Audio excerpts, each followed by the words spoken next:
Hello, and welcome to the 10th episode of the Let's Get Mental podcast. This is a emotionally heavy podcast with a friend of mine. We talk about our family. We talk about how we deal with our trauma that was done by family members. And if this is a disclaimer that if you are these family members, um, Felipe and I agreed that we all we want is accountability for actions.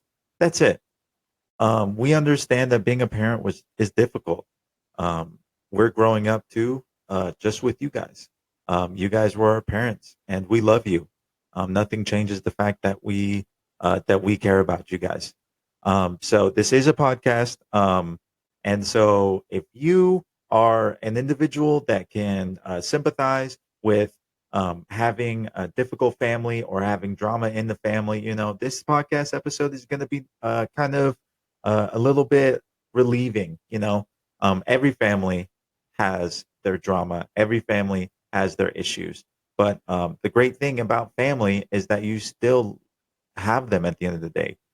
You love them and you take care of them. And so this episode, I wanted to disclaim, put out in front for those that listen to my podcast that are family.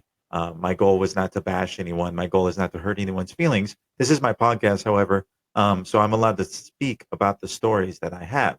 But my goal is never to thrash anybody, let alone my own family. So we also talk about being spiritual, but not being religious. We talk about some Balenciaga drama. We talk about our stances on a lot of political issues. It's kind of rapid fire. My friend Felipe, he is ADD on ADD, so he likes tangents. So we go down a lot of tangents. So hope you guys are ready to follow along because this one is a fun episode. I had so much fun filming with my friend, and he has a podcast. It's the Strawberry Milk Podcast. You can find on Spotify. He films with his wife. It's awesome. I listen to it.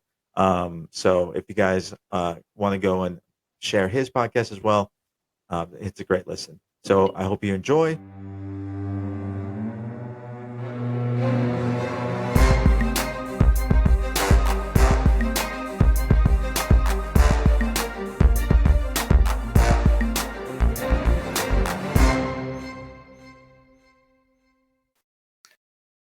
How you been, man? Dude, I've been fucking hanging in there, man. But who hasn't these days? Very true. Very true. So welcome to the 10th episode. I have officially hit double digits in the podcast. So that's super exciting. Today we have another guest of the brown ethnicity. Um, and that is my friend Felipe Hernandez. We met when we were at the barracks together in Washington D.C.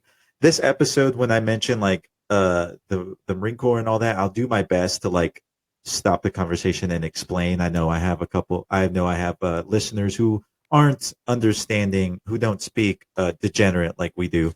So we met in 2016 and we've been friends since. So I'll pass it over to him to introduce himself and say hi. Hey, what's up, man? Once again, thanks for having me. Fucking huge fan of the podcast. Fucking, like I said before, you gave me that little bit of motivation when you started yours to finally get mine and my wife's out there. But yeah, I know we met in DC. That was what, 2016? Yes. Dude, 6 wonderful years of broship. 6 great years of friendship, Great, of best. great memes, sending each other memes, keeping in touch throughout. It's funny because we once we split, right? Once we departed camp, or I departed camp, and you get so busy in the fleet, you can't keep up with the homies like you want. Oh, dude, absolutely no. Fucking like all of my contact with the dudes back at camp kind of dropped, except for those that came with me. Right, and that was Steinfeld, correct? Yes. And Steinfeld, Bailey, and good old Alvarez, my boy Chris, Chris, my Puerto Rican LV. Bobby. Nice. You guys all got 2-7 orders. I remember that. I was one of the very few that wanted those orders as well. But I got stuck with 2-8.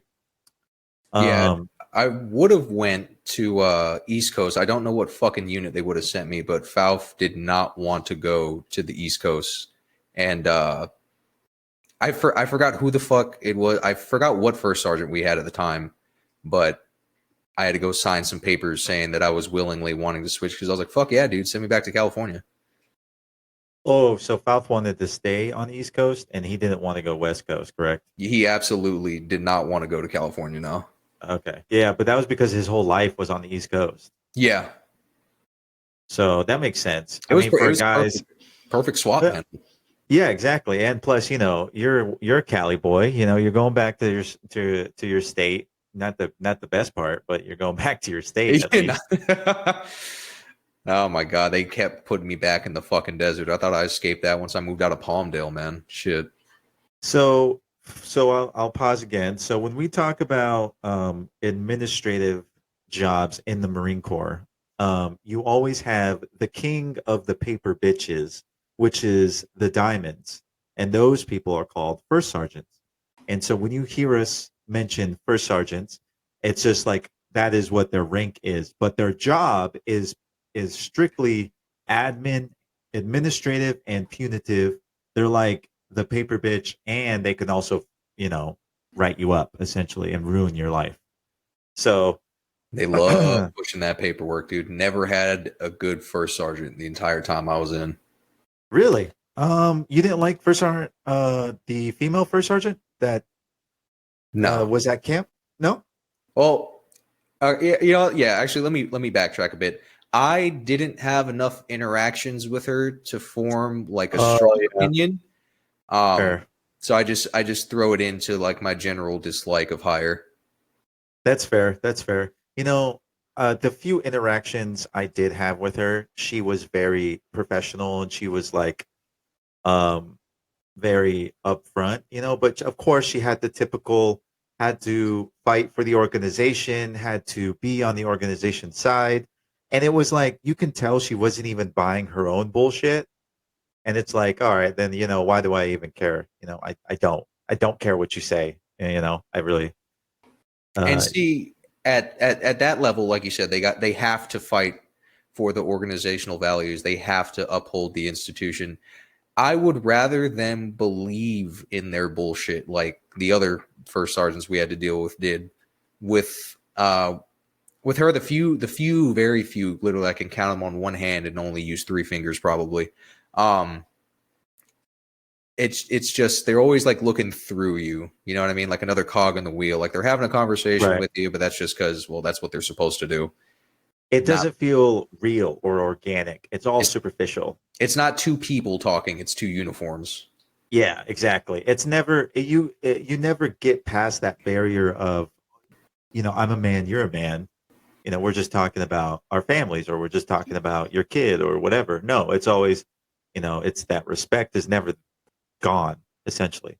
Like I love my buddies. So when I toured my friends, I wasn't talking like a corporal. I was talking like a bro. I was talking like my friends. And you never got that with hires. No, absolutely. Like even when so everyone's a little bit more naive when they join the Marine Corps. I like to think of it kind of as like a reset. You know what I mean? Like whoever you were before, your knowledge, wisdom, what have you, what makes you you is kind of like scrubbed away when you start trying to develop your Marine Corps personality. You feel me? Yeah. And I don't know. I just feel like it's never compatible with any higher up that you find. And when you think you might be getting to that level, because obviously you're never going to be friends. You know what I mean? Ever. Ever. Um, but when you think like, holy shit, there's actually a person underneath all that rank, there's not. And and it's just because that gap is it's so large. They talk to you a certain way, they walk around you a certain way. They don't let their it's like you know barely anything about your higher ups, but yet you have to respect them because of their rank, and that's it. You're always told you respect the rank, but you don't have to respect the individual, Yeah, which I think is stupid. I think that is stupid. Depending, so obviously, they've been in, a good amount of time longer than you have at that point. They Of course. obviously know like a bit more about the Marine Corps, at least whatever they've dealt with, than you do. So they do have some knowledge, some wisdom to dispense. But trying to get them to wholeheartedly dispense that without it being like a double-edged sword and them using it against you later is so fucking difficult, man. And it'll from personal experience, man, it'll drive your motivation to the ground. And it's like, okay, I can tell them that, my brother back home is graduating high school. Like, that's all I'll tell them. And I won't tell them that I'm struggling, and I won't tell them that I'm so sad every time I go to get on post. It's like, you'll never tell them the real you. You only tell them the post you, or you put on your face, and you save face, man. You try your best. Yeah, that honestly, that's all you can do. What I would like to do, because I'm a little shit, is can I name drop on here or? Of course, of course. Dude, fucking Timothy Vermeer, dude. I hate that man. Fuck that man, dude. Yeah, he's not Looks like a fucking. yeah. He looks like a rejected character model from Chicken Run. Like, you know how they're like clay and like their faces are built. He just looks sunken. Someone told me that he looks like the grumpy cat, and I could never unsee that. So every time I saw him, and every time he would give that disappointed look, I would I would have to fight my urge to like laugh, and like, because he looked exactly like the grumpy cat. Dude, I can't unsee that now. Like, I'm picturing in my head, that fucking the exaggerated face. Absolutely, he always, like, the way his voice sounds reminded me of fucking Squidward for some reason. Oh my god! But that dude, God. I absolutely, from the moment I laid eyes on him and like I heard that decrepit voice come out of his mouth, I was like, yeah, no, I don't respect this dude at all. And so when he came up to camp, I was completely done already. So he'd be like, "Oh, how's it going? Like, how's post or how's this or whatever?" I'd be like, "Oh, I'm fucking struggling, sir." Right? I'd be like, "I'm really sad. I have trouble sleeping." I was like, I want to see how far I could take it before he actually says something. I told this man that I put myself in a blood choke to help me get woozy enough to fall asleep, and all he did was goes, "Huh, that's probably not good," and then he just left. Nice. See, that's how you know that leader cared. That man, The way he ignored your problems, that speaks volumes.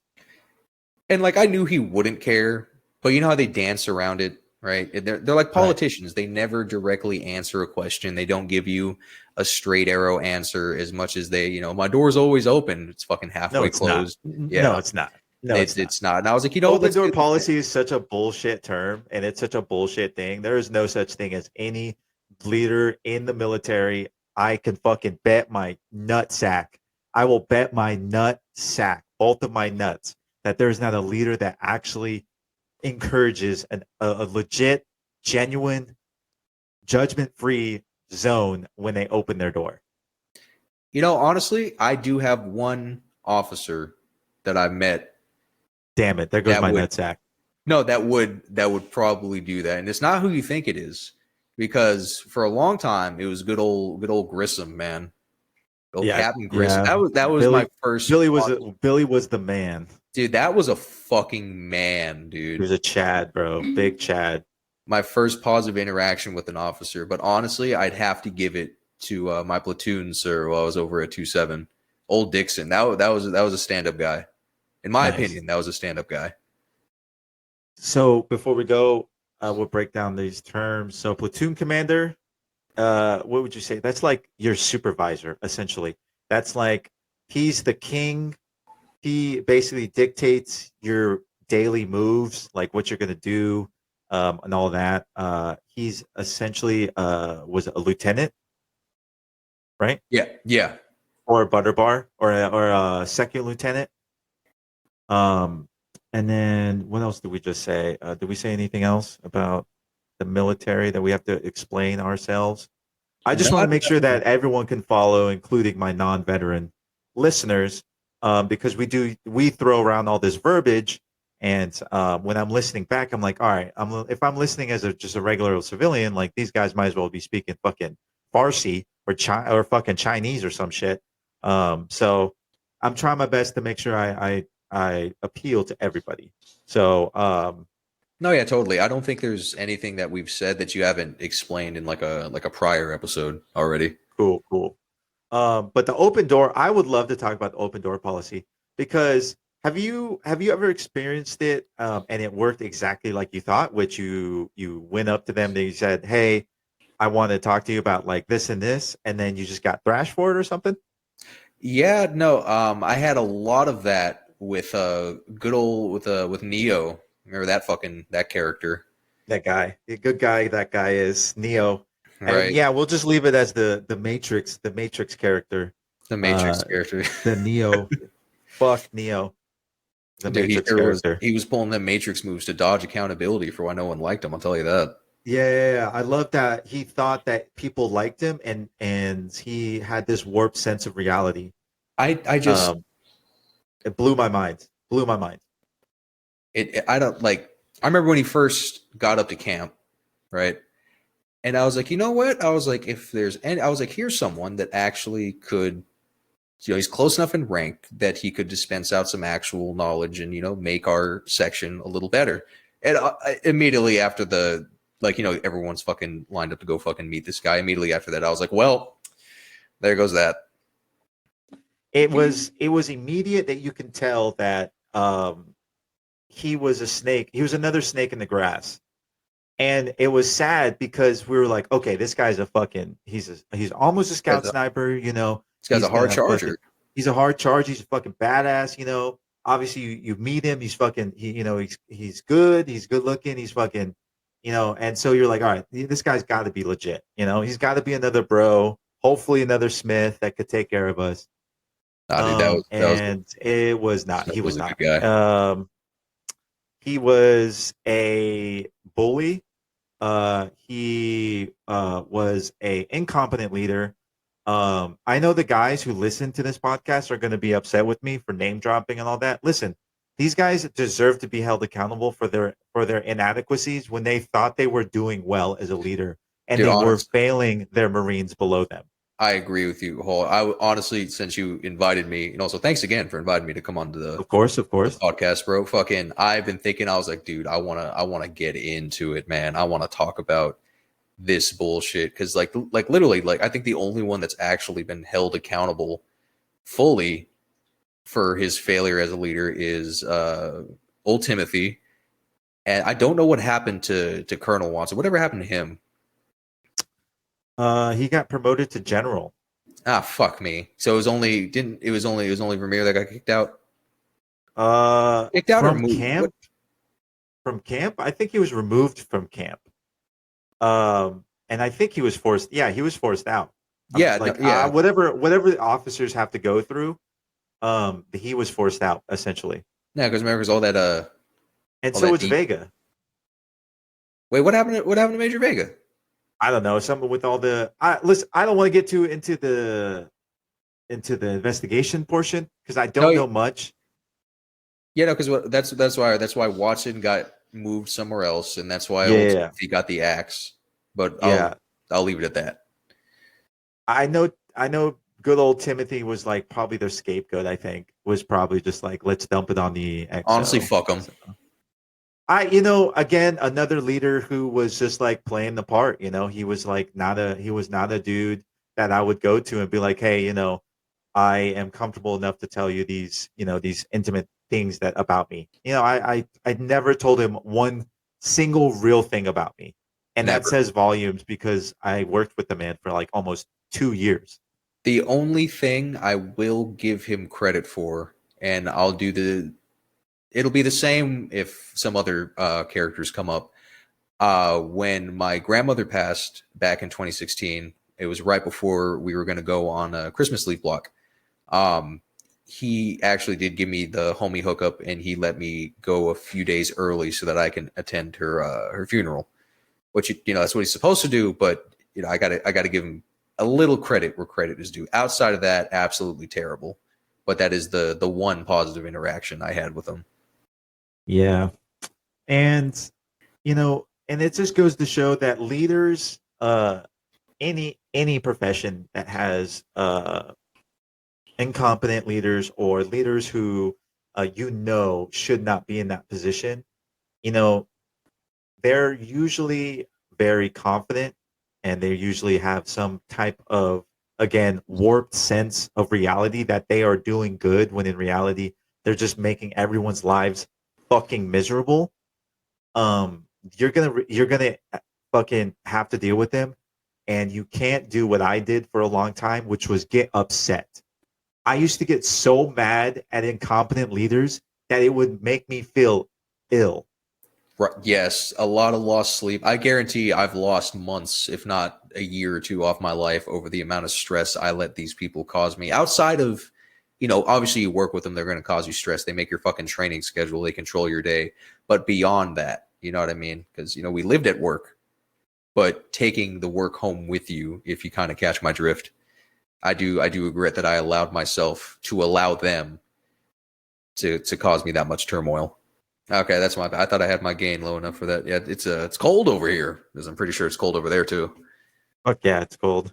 I mean, it's no, it's Arizona cold, which is like 40 degrees, 30 degrees, which is cold to me.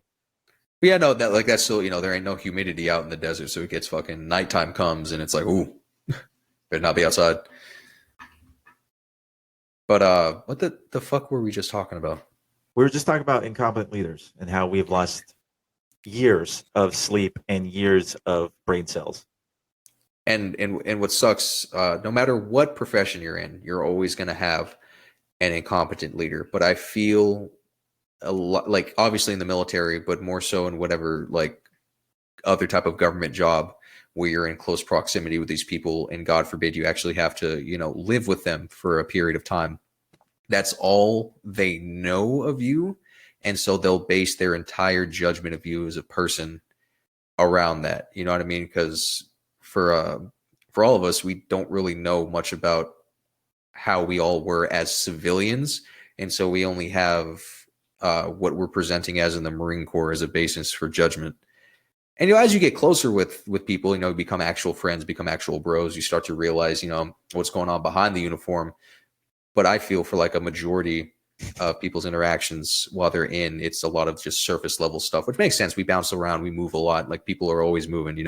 But we'll just redo the 20 minutes, which is fine because that was a really good Okay. conversation, and Yeah, I'm no down to problem. do it again. And plus, what's it called? Talking about incompetence and how much that we love incompetent leaders. Correct? Oh, fucking adore them. If there's, I always told myself if there was one thing I could deal with in my formative years of adulthood while pursuing a lifelong passion is to deal with incompetent leadership. 100%. I would love to lose months. If not, what did you say? If not, what now?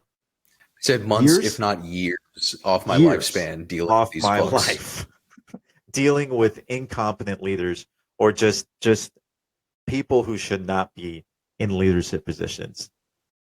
It's Um, equivalent exchange. You can't get something without giving something up.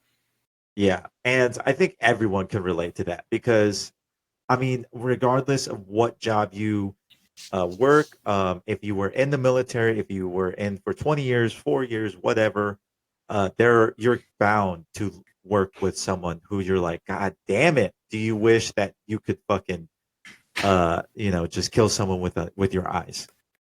And it seems like they're always like, oh, you can't judge your experience off your first enlistment, or you can't judge off of your first command. We went to several. I mean, I feel like we got the charcuterie board of Marine Corps commands when it came to what we were For going sure. through. And And we go ahead, go oh ahead. no, was and I was like, and after that, I feel like I can form a pretty pretty well-rounded opinion.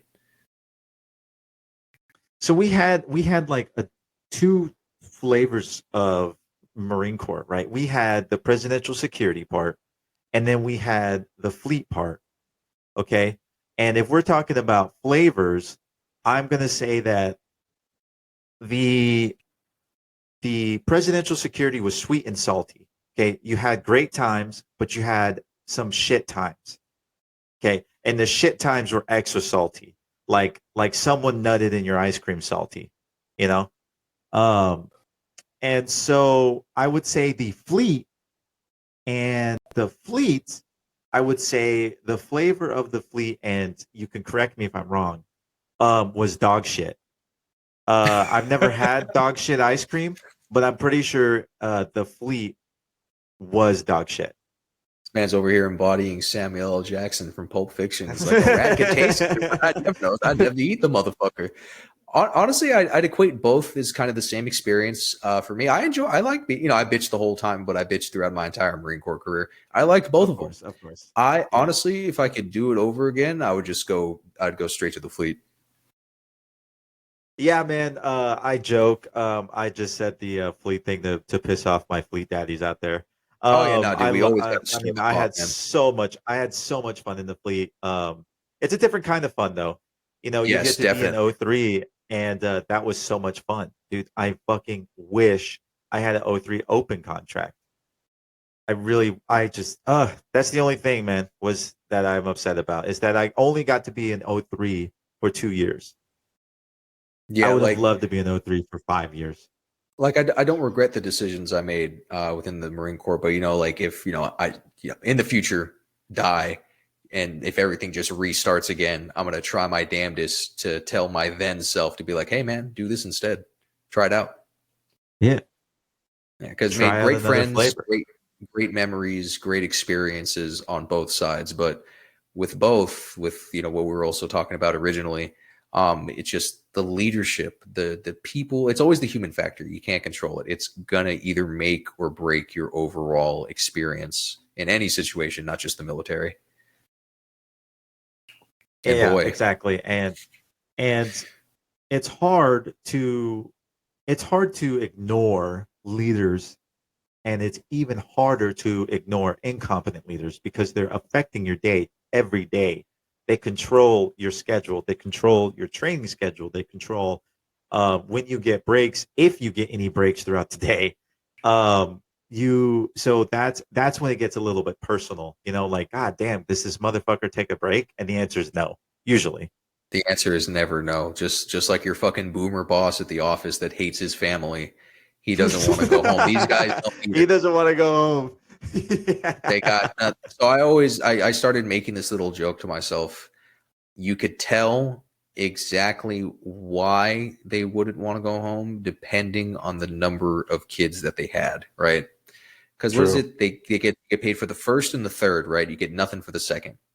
If they have one or two kids, they're probably got an all right family situation going on, and they probably just they're like a motivator or something, and they want to push through chow, so to speak, right?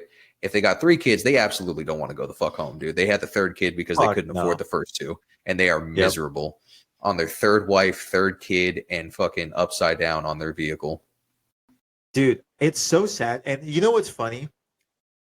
It's funny because we make those stereotypical comments about higher enlisted having going through marriages. And then I get comments, or I get, when I'm having this conversation with older veterans, I get like side comments like, well, you should have respect for, like, no. No, they chose the Respect this military fucking over dick, their dude. family. They chose the military over their family multiple times. I mean, that was their choice, and choices have consequences. Exactly. And then on the flip side of that, they said, well, you still got to respect. And like the saying goes, respect the rank, don't respect the man. We're out, man. We're fucking free. The rank does not apply to us anymore. Fuck that, man. Yeah, exactly. I mean, you could say that, well, he sacrificed this, he sacrificed that. Like, yeah, he sacrificed a lot, but we sacrificed as well. It's just I what was like, yeah, he we didn't go or, like what we sacrificed. Is what we sacrificed mean less than what he sacrificed? right. And like experience aside, because obviously for combat vets and people that have been in as lifers, they've obviously sacrificed more, but it's all about perspective. You know what I mean? Like what they eat doesn't make me shit. You feel me? Right. Very true. And And it's just I mean, it's complete that rabbit characters. hole. It's that rabbit hole that like you're a combat veteran, but guess what, man? The end of the line is not the military. The end of the line is being out in the civilian world, becoming a civilian and being a productive member of society. That's the goal. How many times in the Marines do you hear the goal of the Marine Corps is to create better civilians? Never. That I was the you never heard that? never heard that. Really? I heard I that all the did. time in the Marine Corps. I honestly, and you know me, my memory's also not the best. I cannot recall ever hearing that. Never. The goal of the Marine Corps is to create better civilians. Never. If I did, it Dude, probably was either from a recruiter or at boot camp.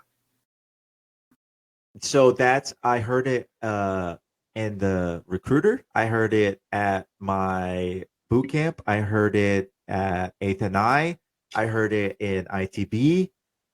Well, see, Who else did I hear it?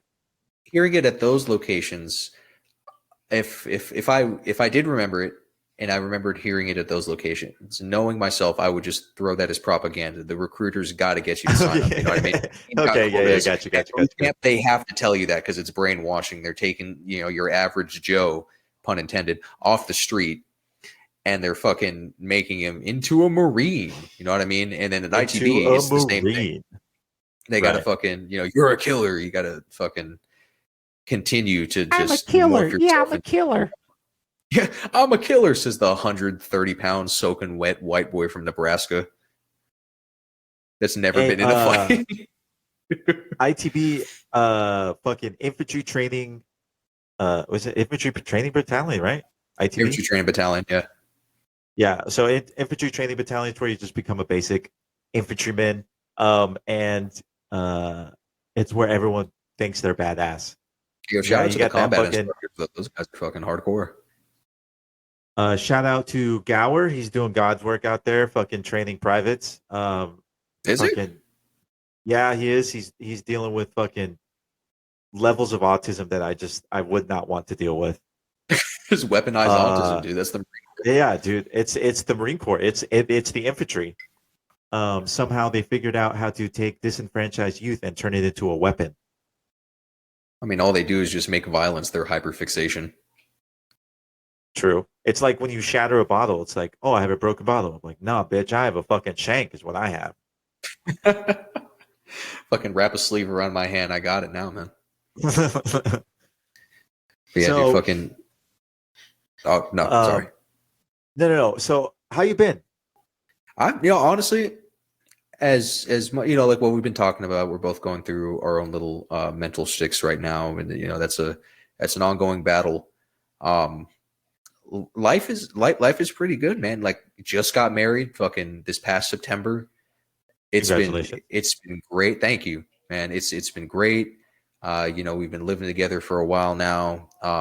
Getting in touch with some members of my family that, you know, I wasn't able to while I was in, and just life's just going on, just trying to get my little slice of the pie. You know what I mean? Got a cozy house. Like, we got the Christmas tree on with the Christmas candles going. My wife's playing Monopoly with the boys, because that's what I was up to before I hopped on here. And it's nice. Like, I'm, for the first time in my life, very comfy, very happy. That's good to hear, man. I'm happy to hear that. Yeah, I think being married, right, for as if you take it literally, it's kind of creepy. It's like you choose this one person to die with, and you like recite these vows, which I call them like cult like pages. Like I won't like till death do us part through sickness and health and like and all that. It's like, well, you might as well throw in a blood pack and slice each other's hands and like do it the old Viking way and like put your palm on the face and like drink each other's blood.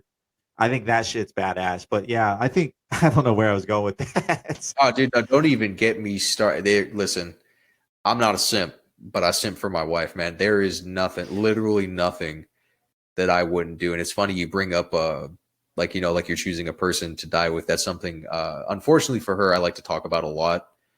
Um, And that's a whole other tangent I could get into, if you want to go down that route. But like, Dude, because we did a absolutely. The fact that you say that, it's just like I would do unspeakable things for my spouse. oh, dude, like it for me. It ties into my my whole personality, my whole attitude towards life as a whole. Because you know me, I'm not religious at all. I could it's fucking pick me as it's gonna sound.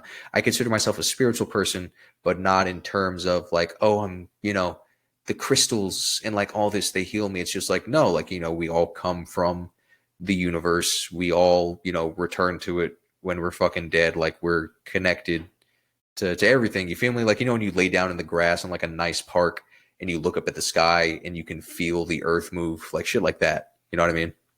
Yeah. No, I 100%, Um, yeah, 100% and agree. for me, I don't believe in an afterlife. As I get older and I gain different parts of wisdom and I start learning about different philosophies, I'm like, okay, that could be, pretty cool if it turns out to be that way, like reincarnation, enlightenment, solar consciousness, which, you've heard me mention on my show in previous episodes.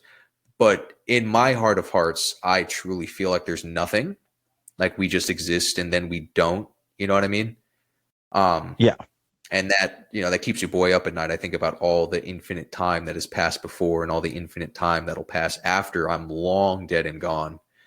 Um, and so when you say choosing someone to die with, like I completely agree with that, but there's beauty in that, like call it corny because I'm ripping off a fucking line from an Avengers movie. But something's not beautiful because it lasts. I'm lucky enough that we found each other this early relatively in our lives, and we get that much more time to spend with each other before we check out. You know what I mean? And there's nothing I wouldn't do. If I would give her years if I could, but unfortunately that's not how it is. We make the joke with each other. We're either dying of cancer or heartbreak. So It's funny because my wife and I always tell her, like, if I go first, like, you have to live on, and like, no matter if you're like 98 or, 35 or whatever, it's like to live, to be with someone that you love, right? And to build memories when that individual is gone. Yeah, of course it's going to hurt, but you live with the fact that you know that you aren't going to leave this world with knowing you aren't going to leave this world without knowing, like, God, I knew at least I found someone, one person yeah, you found who found me. exactly like it's a best friend for life. Like these people, because obviously you can have different types of friends, but I feel like your spouse, partner, whatever you'd like to call them, is your best friend. You're living together, you're married to each other, you're fucking each other, dude. You know what I mean? Like you're more physically, mentally, like emotionally, all other types of lees intimate with them than you are with any other person on the planet, right? And while every man may know his doom and life is just infinite sadness, right? It's at least getting to go through all that with a little undertone of happiness. Like you got a little piece of the pie, you got a little taste of what true happiness would be if that is your goal in life to find your life partner and whatnot. And to me, that makes it worth and it. and it 100% makes it worth it. And my wife and I were talking about this, but we found an interesting quote. It said, your mom loves you because you're her son, right? Your dad loves you because he's your son. Your friends love you because they're your friends. Your grandma loves you because they're your grandson. Your spouse chose you and chooses you every single day. She has no reason to, unless if you're siblings, then you have a different issue, and and Yeah. you gotta go to like a different type of therapy. If you have like, well, my sister loves me because I'm her brother as well. It's like, well, brother, well, you know, It's have fun siblings raising by kids with three eyes and fucking 12 toes. fucking Um, siblings by chance, lovers by choice, man. They Um, saw, what are you doing, step bro? And said, well, I don't need the step part. I don't need the step bro. It's just, what are you doing, bro? What are you doing, brother, sister? Oh, Um, God. so, anyways, um, it's that your significant other, whoever, of course, we say married because we are married. That is our reality. But significant other, person that chooses to be with you, whatever, they are the only person in your life that is in your life because they want to be. You know what I mean? And I Yeah. thought about that. I was like, wow, that's kind of crazy. It's kind of And crazy because it's like, yeah, my mom loves me because she's my mom. Like, I mean, and even then, some people's moms don't fucking give a shit about them. hey, that's me. Hey, not point fingers, not point fingers. This man's attack. I'm kidding. No, nah, fucking I that mean, future me is gonna pay for that. My mom's gonna hear this when I share the episode on Facebook, and she's gonna be like, "Why the fuck would you say that?" I'm like, you know why? well, I wrestle with that internal conflict because I mean, it's not an internal conflict anymore. It's settled. But my real mother was not in my life for like 10 plus years. Right? We just Damn. reconnected. Um, so we just reconnected, and I say what I say on this podcast because A, it happened. B, it's my trauma that I'm going through, so I'm dealing with it my way. And C, I Exactly. will never bash the person who brought me into life. Like, I'll never bash because as much as I had to go through and had to learn from my hurt and my trauma, she is still the person who gave me life. As a future parent, I realize that now more than ever. She held me in her belly for fucking 9 months and got me into the world so that way I can make a fucking dumbass podcast where I talk about my feelings and I get to play fucking games. I get to fucking make dumbass TikToks, all that shit because she kept me alive in her belly. And for that, I am grateful, of course. But I'm not going to fucking sit here and say that, we had a great relationship because we didn't, Yeah. you know, I'm not going to And sit here that and fucking lie. and see that's where I'd call it our philosophy on the situation changes, right? Like I'm not bashing my mother. She would consider it bashing. I hold her accountable. You know what I mean? Like what's done is done. She can't take back, 100%. all those fucking all those ass beatings. And I'm not talking fucking I'm not talking a spanking, bro. I'm talking she whooped my ass, man. Hit me like I was a Oh, fucking dude, a man. whooping, Like a whooping. not even I would have rather taken a whooping, dude. Fucking she beat my ass, man. And then situation with her and my stepfather, like they would literally just beat each other. A lot of moving around, a lot of like literally broken holes in the wall, shit getting broken, fucking oh my god, a lot that contributed to the fucked up me that a lot of people met while they were in the Marine Corps. But see, if I could go back in time, or if I had like a genie wish, right, and it conflicts with my earlier statement of me, like I'm happy, I'm loving life, I'm with the love of my life. I'd tell her I'd be like, you know what, you got that life in your stomach, fucking eat it. You could have kept that, man. If they like, obviously she didn't have hindsight about what her life would progress like and the life of myself and my siblings, but in the grand scheme of things, like putting us through all of that, like not knowing what the money situation is like. I got to give some context here, or it's going to make me fucking ramble. My mother would constantly stress, know a child's place. You know what I mean? Like, oh, you shouldn't be Right. worried about this. You shouldn't be worried about that. But she would fucking tell me. She's like, hey, son, we're broke as hell.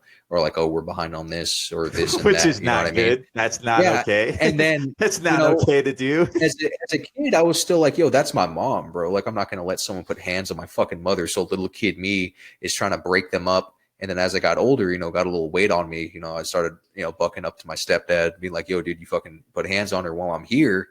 Because it'd always be while we were gone. And he'd jet off, right? One time it happened. He ran out the house. I was trying to find him. I don't know where the fuck he went to this day. He like ninja vanished.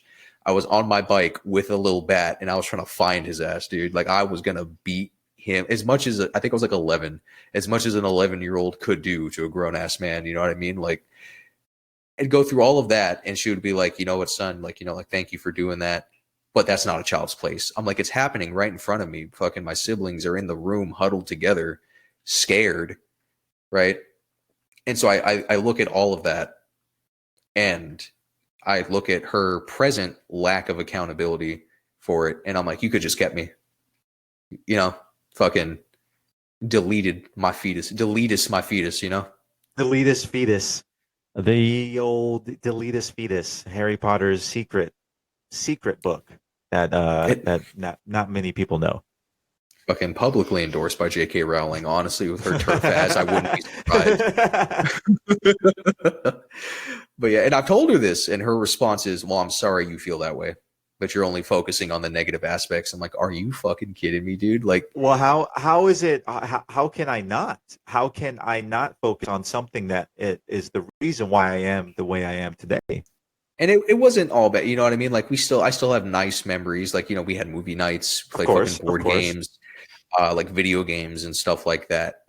And I talk about this with my dad a lot too. And then, you know, that as I get older, we get a little bit more in depth into it. And then, you know, my mother and his interactions as well, you know, like when I'd be acting up in my mom's eyes and she'd call him, right? You know, like as a kid, he'd talk to me and be like, well, you know, you got to listen to your mother. But now that I'm an adult, he'd be like, I'm glad he's doing what he's doing, because what are you doing to make him act that way? You know, he's always been on my side, right? I Right, got one right. good parent, one solid fucking 10 out of 10. Hey, 50% is Is better than 0%, right? so if Thanos was your brother, he would be very pissed because there was no balance between your parents, correct? Thanos Created would an be very imbalance, bro. upset.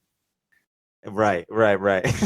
Bro, I tell him to just snap me. Like, you remember that movie came out and everyone was doing that fucking website thing where it would tell you if you lived or not? I died anyway. Yeah. Oh no, I did bro. that shit 10 times in a row just to see. And all 10 times you have been, was it you got snapped or like you got consumed by the snap or some shit? I was like, it's meant to Oh, be. dude, you can only tease me so much. Were you masturbating the whole time as you were fading away? I was edging myself. You were That's why I like, kept oh, this, redoing it. I was like, oh, I got to so see how yeah. close I I can just get. like, oh, I gotta get closer. Gotta get closer. It's just like, oh, it's the sweet release of death. I crave it. I crave it Like, so. like autoerotic asphyxiation, but it's death. But the secret release of death. It tastes like antifreeze. So if you want to know what death tastes like, taste antifreeze. Oh, it tastes like syrup. Disclaimer: please don't fucking drink antifreeze for the love of God. Oh my God, Nobody do it. You please. can smell it. It smells like syrup. That's what it'll taste like. Just take our words for it. What were you talking about? Parents. Yeah, we're talking about Accountability. that's where our philosophies differ, because currently, and we had a bigger fight earlier this year. Now we talk, right? Like, obviously Right. she came to the wedding, because to some degree I'm still like, you know, that's my mother. Um, but on the inside, I'm like, we're not all good. You know, she's like, you never call, you never talk. And I'm always like, I wonder fucking why, Ma. Like, Well, maybe because I don't want to talk yeah. to you. And I It's still have, you know, that respect. I don't call her out her name. I don't call her names. I'm never like, it's never a screaming match. Like, she's always the one. Well, we usually text because, you know, now that I'm a grown man, whenever she tries to raise her voice, I just hang up. And right. I'm gonna try again, click. So it's usually through text. I keep it civil, you know what I mean? I give her that due respect as my mother. And then even then, like, I couldn't find it in me to call my mother a bitch or something like that. And I'm just like, no, she was just a bad mom, you know? Your goal is not to hurt her. Your goal is to hold her accountable Yeah, for the the goal is to actions. show her how she's hurting me, because she's all Yes. over social media. Oh, I love my children, you know, my sons, my daughter, my grandkids, and stuff like that. And I'm like, do you? Because even the rest of the family, you know, as now that we're all in our adult lives, have started confirming that, like, yeah, no, your mom was hard on y'all, man, fucking too hard, you know. Well, And now that we're so, adults, because I get that pushback as well. My wife and I get that pushback all the time. Um, I won't talk about my wife, but I'll talk about me. Because I love talking about me because I'm a narcissist. Uh, the fact that my mom and I call her. That actually is the first time I've heard that name. Really? Yeah. Yeah. So that is her name. I might take. Yeah, no, especially with a unique name like, well, at least my perspective, a unique name like that. So she, she wasn't in my sister and I lives. But she would talk to us and she would call us and she would tell us that she would get like the biggest thing that I have a big problem with is that she lied a lot. And she told my sister and I that she was going to come and see me or she was going to come and give me gifts and all or like send me gifts for Christmas or um my birthday and all that, and never happened. I got my first gift from her, and this is not to bash, this is not to bash her, but this is what happened. This is legitimately what happened. The first time I ever got a gift for my biological mother was when I was 25, 25 years old. Uh, and I cried like a bitch in my apartment. My wife was holding me like a little baby, because I got this gift and it meant so much. And I was like, "Why am I crying?" She got me this computer mouse that I'm still using to this day. Um, That's sweet, man. yeah, exactly. And so, like, it wasn't the fact that it was like a tangible item. It was the fact that, like, wow, I got a gift. This is what it must feel like to get a gift from your mother, And then I It just was like bawled your my inner fucking eyes child out. was healing. You know what I mean? Right. My inner child Eh, was healing. And so I was just, and so I was like slowly crying. And then it just got worse and worse. And no disrespect to anyone who likes to cry. Hey, Um, there's nothing wrong. I know we use a lot of self depreciating humor and stuff like that, but you're saying like, oh, crying like a bitch. That doesn't make you a bitch, man. That's perfectly normal. That's fucking. Honestly, I would be more wary if you had no reaction. You feel me? yeah, yeah, exactly. I Um, would be like, oh, yeah, this guy's a psychopath. yeah, but that's not. It's But showing that. Or no, go ahead, go ahead.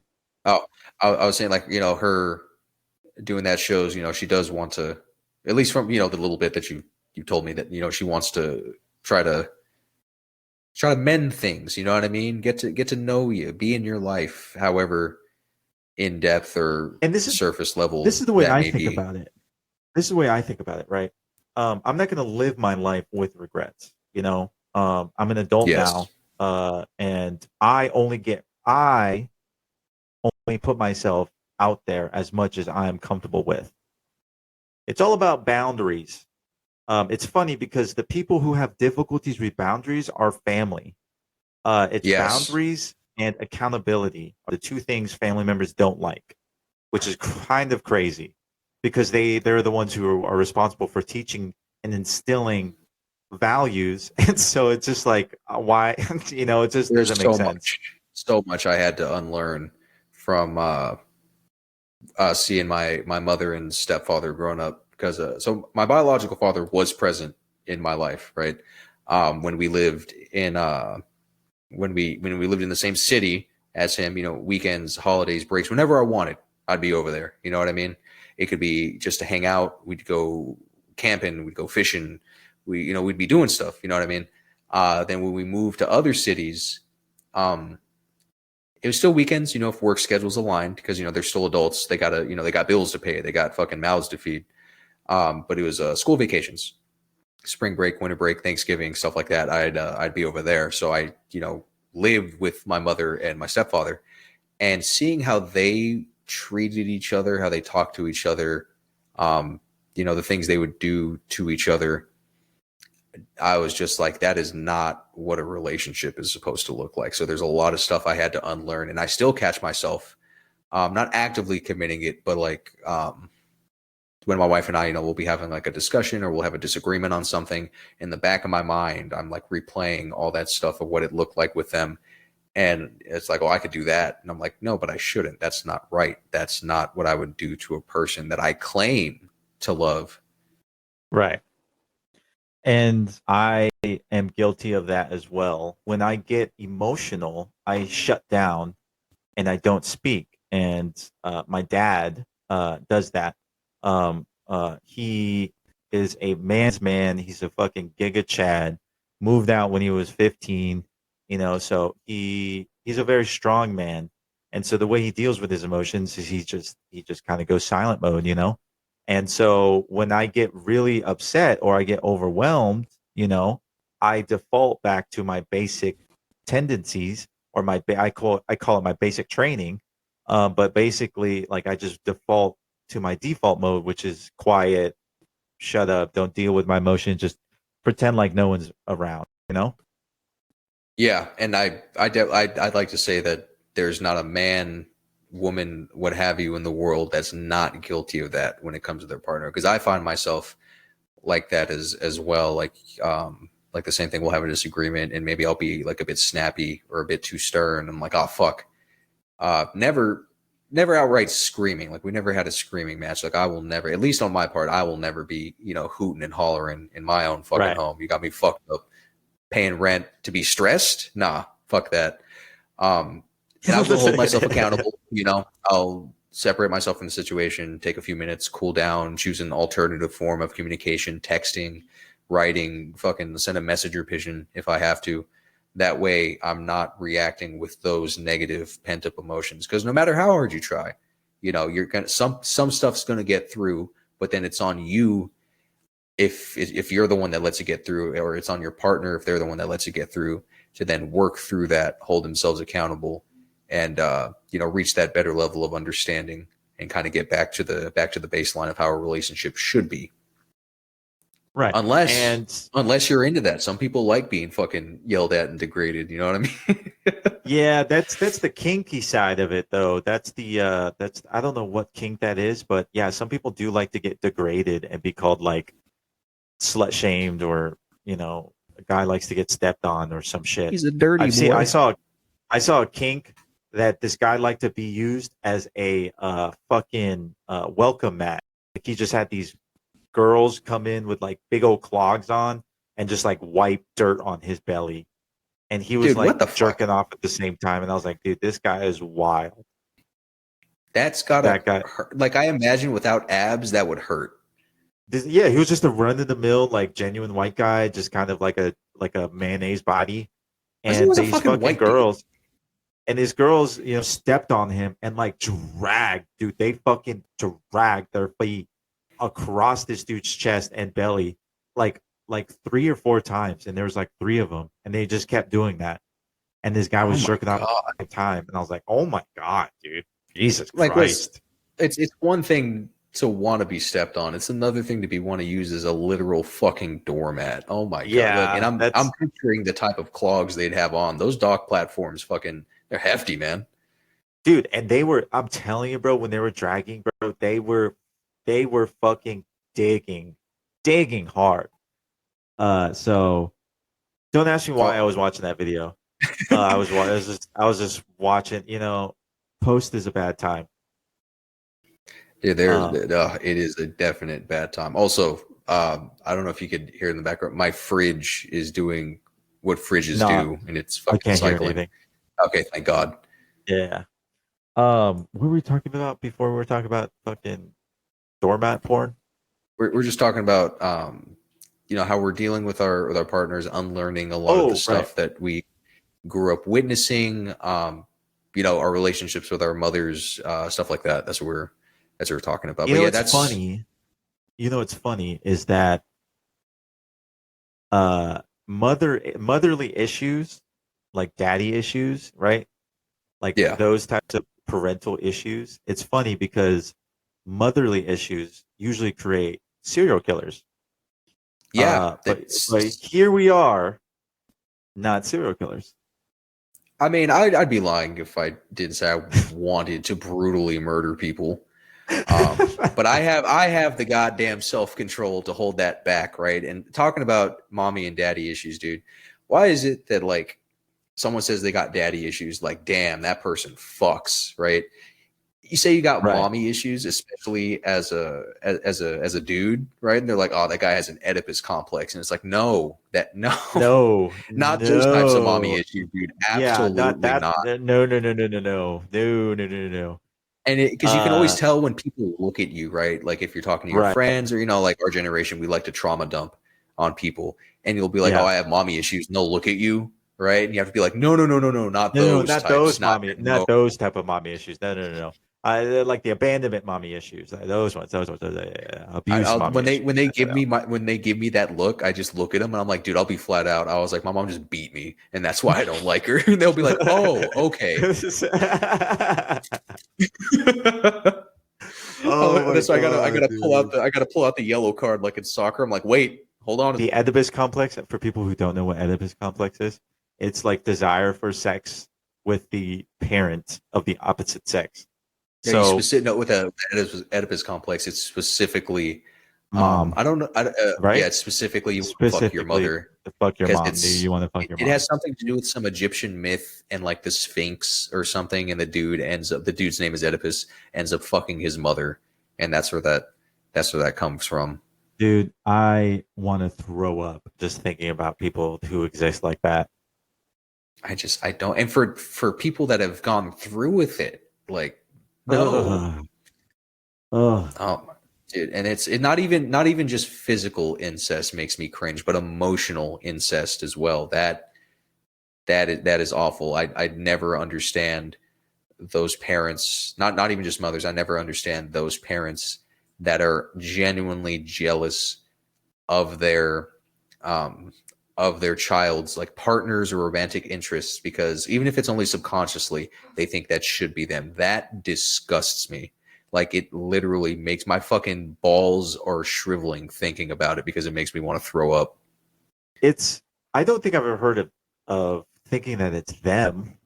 I have read like of course Reddit stories and like articles about how the mom was extremely jealous and that jealousy came out in like rage or Yeah, some that's crazy ridiculous. Like, is that what you're talking about? oh yeah, no, that's what emotional incest is. So that rage stems from, and it's usually on a subconscious level, Oh, that okay, they okay. think that that should be them, right? Like, oh, no one's ever going to be perfect for my little boy or my little girl or stuff like that. Where you get the stepmom from hell. Like, if they're not just a bitch, it's because that they think that it should be them, and they're mad that you either don't remind them of themselves or that it's just flat out not them. It's Oof. usually subconscious, and so they're not even aware of it. But sometimes they will be, but they won't. It's willful ignorance. Like they don't want to accept that they think that way. That sounds horrible and Yeah, sounds like it's a terrible. terrible mental illness that needs that if they suffer from definitely needs psychological help. And some do get it. They work through it with themselves, or once their child brings it up, they'll discuss it with their child. They'll go see a family therapist. The relationship solved. But sometimes it just keeps persisting throughout life, and it manifests as the in-law from hell. Well, thank God I have fucking awesome in-laws. Yeah, Oh my no, no, I God. got some great in-laws. No doubt. Dude, I have a couple friends who are married. Shout out to everyone who's married. Married gang. Bigger shout out to people who are married and their in-laws hate you. I could not fucking imagine if my in-laws hated me. Oof, that would be fucking Uh, horrible. my wife's father does not like. He's racist, even, Oh, but nice. not while I'm there. Oh, just like to like I'd other rather, people. honestly, I'd rather him be upfront about it, right? Because I hear it through his daughters and everyone else, obviously. But I'd rather him just tell me to my face, like I don't fucking like, because I don't fucking like him. He's a narcissistic asshole, typical See, boomer. if people were just like upfront, like, "Hey, man, I don't like you." Like, "Oh, I don't like you either." It's like, cool. Now we know to just never talk to each other, and we don't have to pretend to talk to each other. We just, there's almost a bliss to knowing who likes you and who doesn't give a fuck about you. Because guess what? Exactly. Because guess what? You don't have to give a fuck about them either. There's no obligation for you to be like, "I am affected by you not liking me." Absolutely. I However, don't like a with lot of fucking people, and I'll I, tell every single one of them. I tell if I don't like you, I'm like, dude, I do not like you. I do not care for you. I'm not going to listen to a word that you're saying. But with him, because you know how narcissist brains work, he thinks I don't know, so he thinks he's pulling one over me. Like, we have Mm. positive interactions because we have, you know, some stuff that we like. We like sports, we like guns, you know, man dude stuff. We like to drink, cook, right? But that's it. It's just surface level. It's just elevator chit chat. You know what I mean? Right. Nothing below the surface. Nothing like my father-in-law and I have a great relationship. He talks to me about his job. He talks to me about his childhood. All that. I pick his brain about everything. He's helped me learn a lot about things that I wasn't taught. But not saying that he's like my dad that I fucking want or whatever. But Oh yeah, he you know, of course. So he's my father-in-law, and yeah. so It's another male figure in your life that you can gain some knowledge and yes, wisdom from, hundred or just percent, have a hundred buddy. percent. You know what I Or mean? just have a yeah, yeah. Or if I need something that I know that like, you know, because my father-in-law, he is the single income and he's raised him and my mother-in-law have raised three kids on one income for over 25 years. And so he is a savvy man. He knows how to take apart Nice. and put back literally everything. So if I have an issue, guess who I get to call? Him. You know? He can Yeah. take apart and learn about anything. So um and I think that's just Mexicans in general. They just have like that secret superpower that like needs to be unlocked through like years of like not even years of training. Like, you know what? I took it apart one time. I think I can figure it out. And then somehow No, they fucking actually, figure it out. you know what? Actually, that's the duality of Mexicans. You're either really good at that or you're really strong, like baseline strong. True, true. And I feel it's whatever type of slave the Spaniards had you as back in the colony. Honestly, if they're both, then they had people in the fields and they had people building the warships, right? But like me, Right, I'm right. not that. I'm not a car guy. I can do basic maintenance. I can change my oil. I can change my spark plugs. I can swap a tire, swap a headlight, stuff like that. But I'm much better at picking shit up and moving it. Like, you need a couch move, bro, I'm your guy. You need someone to fucking help you move this fuck off heavy dresser up 3 flights of stairs, I'm your guy. You want to get a whole house moved in an hour, I'm your guy. Hey man, my car's making this funny noise. Google it. I'm not your Can, guy. You Google it, cannot help you. bitch. What do Cannot I look help like, a you. mechanic? If it's I ain't happened to that kind of me, I could Mexican. tell you, but I always end it with the, but that's just me. And I put my hands in the air. You know what I mean? That in case they fuck Yeah, it yeah, and up, you walk I can't. away and you just kind of go, oh yeah. It's my Uno If it reverse was card. my Give him car, I advice. would do this, but that's Yeah. my car. I don't give a Yeah, fuck like, about I'm my just car. saying, dog. I ain't you, but if I was, I'm not saying I am. I would That's do what I would that. do. I would do this. Personally, I would take that disrespect towards my car, but that's just me. See me They're making the personally, whole bro. thing, make them fight your car, bro. Oh my god. Give it the all spark. So, Let it transform. Fight it. Assert your dominance. or fuck your car. That's another thing that you can observe. Fucking instill your dominance. I learned that when dogs hump their beds or hump blankets or like try to hump things, that's not always sexual. It's out of dominance as well, Oh, they're really which I did showing not that know. piece of fabric on the ground, man. Yeah, exactly. My dog, an 8 pound Yorkie, humps his bed whenever he comes home from a walk. And he's like, And you know, in my that brain, what I imagine is like him coming in and being like, yeah, take that, bitch. You're still my bed. Yeah, motherfucker. It's like, I it's still lay in you. like prison rules here. It's like, you thought you're just gonna come out here double cheeked up on a Tuesday afternoon and not pay the toll. Your dog's coming in. I'm the big dick of the yard here, motherfucker. You're gonna pay the tolls He to comes back me. from a Gonna walk. give He's me like, what I I'm took a owed. shit. I took a shit and now I'm ready. I don't make love, I fuck. And then he dominates his bed. He walks in, I take what I want, starts humping his bed. Oh my god! And see, with cats, at least with because male cats will do that too, but with female cats, I've never heard of a female cat humping something. But with cats, it's I guess whoever's higher is literally the boss, right? So if you have a cat and Oh, they're always wanting to sit above you, right? That they're right. trying to tell you that they're in charge. Which that's pretty much how it is with the fucking cat. You know, like, you live with the cat don't live with you. But I'd like to think that Penelope and I have an understanding. Is that your cat? Yeah, that's our tripod. Is that if Nice. she gets out of line, I will starve her. I'm kidding. I would never starve my cat. If you get But out she of knows. line, you little puss, I will fucking kill you. What she fails to comprehend because she's a cat is that she's 11 pounds and I can just punt her. Exactly. That's the other thing. Like when my dog gets snippy, I just look at him and I could be like, "Listen, dog." Like I'll look at him and be like, I'll give him the face of I will fucking throw you across the room, Oh, and I dude. will assert my dominance that way. Absolutely. Have you seen Adventure Time? Yes. Remember when Princess Bubblegum makes Goliad that weird like chimera thing, and it like Jake fucks it up, and so it begins being evil and tries to control people with telekinesis, and so they clone Finn into one that's like that, and they're just locked forever in a mental battle. I feel like that's what goes on when I give my cat the death stare when she's being a little bitch. It's the battle of the wits, dude. Like we're just sending negative vibes at each other to see who can To see withstand it. who would win. Because she's a very well behaved cat. We got really lucky, and then it helps that she only has 3 legs, so she can't really get to problematic areas that normal cats would get to. Right. But she's chill, dude. She's fucking a little love bug. Sleeps on me when we go to sleep for the night. It's always hanging around, always asking for pets. Lets you pick her up, fucking give her little kisses on her little cat face, stuff like that. But That's I will not know typical shit. cat shit. That's not I typical will. cat stuff.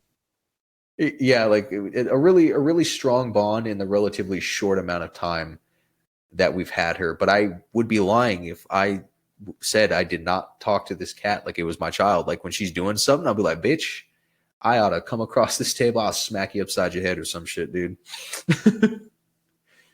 Never So would, but so she you knows. said that she has 3 legs. Yeah, she was a barn cat. So we adopted her, obviously through an adoption agency, but she was born a barn cat, and Barn cat. very young in her life, she was stepped on by a horse, and it Ooh. took because it's her left arm, her left front leg, right? So if you look at your arm, imagine if just your hand and your wrist were gone. That's what she's working with. Oh, okay. So like a straight Yeah, nub. they didn't take her whole leg, which is what they're supposed to do. And our vet that we have for her now is like, yeah, I don't know why they fucking did that, but she's good. She doesn't use it. If she's losing balance, then yeah, but she doesn't walk on it, which is, I guess, what you have to look out for. Now, when she gets older, we may have to take it because of arthritis and atrophy, because the muscles aren't getting used and stuff like that. But that's in the future, and it'll be a painless procedure. It's nothing life threatening. I think that you could make a movie about her, and she escaped from an Asian family who didn't finish the job. They were cooking like Didn't finish dumplings the or job. something. And she escaped from the family, and now she's like, this is her redemption arc. Is she's going to go back and free her other disfigured family members? Maybe one cat is missing like an eye, or like maybe half its face, or something. I think we got a movie here. Another fucking pirate cat. I can hear it now. Just in a world where cats stood up for themselves. And every But villain, and this sounds racist, but it's true, because I have individuals that know that they have eaten animals in Asian countries. Uh, make the villain Asian. honestly, aside from that, I need a cat. I need a dog. It's easier to name what I wouldn't eat What if you I wouldn't had eat? to. Okay, If I what had would you to, not? I could not eat a grasshopper, a Oof. June bug, like a vulture. Like if it's a scavenger, like humans taste like, because whatever something eats is kind of what it tastes like. You know what I Right. mean? So Like if you if got they eat venison, garbage, it probably yeah, tastes they like taste like garbage. shit. That's why humans taste like shit, because we have like really shitty diets, I guess. And then like with tattoos, it like taints our meat or what have you. But like, say you got venison, right? If that deer ate a lot of berries, it'll have like a slightly, it'll still be gamey, but it'll have a different taste compared to a deer that ate more of just like grass and leaves and shit. Um, and so I wouldn't eat anything that I know would taste like shit. You know what I mean? Like I wouldn't eat a fucking vulture. I wouldn't eat. I mean, every single scavenger has just escaped my mind. Like I wouldn't eat a rat. You know what I mean? A rat, a vulture, hyena, Yeah, dude. um, Fuck that. Well, no, I'd probably. coyote. You know what? No, I'd eat the eyes if someone was like, "Here's a hyena eye," and I was like, "All right, cool. I tried. Have you eaten fish eyes? I have." I have eaten fish I eyes. don't like them. I have eaten dog. Fun fact, I have eaten dog. Dude, what was it like? It tasted like chicken. If I'm being fucking honest, I've tasted like Really? chicken. What Yes. they seasoned up? Did you get like one with It was nothing and then chicken like sandwiches. It was chicken sandwiches, quote unquote chicken sandwiches. It was a fucking in the Philippines. And it was not Chick-fil-A. It was not a Filipino Chick-fil-A. It was, but I guess that's technically a Filipino Chick-fil-A. But yeah, I ate a fucking dog sandwich. Can you fucking believe that? It tasted like chicken if I'm being honest. what were the fixins on there where they give you like fucking It was sriracha like mayo? it was like spicy. It was like a spicy chicken sandwich. Nice. Like, I and mean, that's a. Oh no, what were you listen, saying? it's just you got it. Everyone that is listening, you have to realize that's a different world. Philippines is the fucking Wild West, dude. Look up the Philippines. It's It's not a just good different culture place. too. Like the other people eat different shit. You know what I mean? Like Also we true. look like some people look down on other Eastern cultures because they eat bugs. Like they cook them, they fry. It's a normal thing, right? Like to eat grasshoppers, to eat scorpions and stuff like that. And they're like, oh, I can never do that. As they then proceed to eat a lobster or a crab, which is just a bug but in the water. Um, and I think I don't. Philippines sees pandemic boom in child sex abuse. Uh, what? Jesus Christ. Yeah, I was looking at I literally Googled Philippines eat dogs, and that shit came up. And that's the first thing. Why is it every time there's something that goes wrong with the world, people do one of two things? They either beat their partners or they start fucking kids. Like, why is that everyone's default? Like, can I we just don't know. murder each other? Let's just purge, man. Let's just go back to murdering. Why do we have Yeah, to like psychologically abuse people? I'd rather go down swinging than get molested. So I Googled uh, how many dogs are eaten in the Philippines a year, and it says the killing of dogs as livestock has been banned in the Philippines since 1998 via Republic Act number 8485, known as the Animal Welfare Act. And then the next tab says 500,000 dogs are slaughtered annually in the Philippines. The It's like the Philippine difference dog between meat is primarily centered in the city of Baguio in the there's a name. northern Luzon island province of There's Benguet. another name. Benguela. I'm fucking all that. Honestly, it's like the difference between it. You know what they probably did, like how it is over here. They're like, oh, that's state law, not federal law. Yeah, probably. Oh my god. Yeah, so that shit's. I mean, like we were just saying, it's a different culture. It's like we were in the military. We went to different places. Of course, we're gonna have different life experiences, and we're gonna. Yeah. Am I bragging about the fact that I ate a dog? No, it's just an experience that I Oh, fucking dude, I had. would. Fuck yeah. Dude, honestly, when I got to try camel when we were in Saudi, I liked it. It's very Oh, fatty. You got to get a good piece. Like when we were going through the little line and they, like plopped it on my plate, it was literally just a big chunk of bone with what I knew was just fat on it. And I was like, bro, I was like, come on.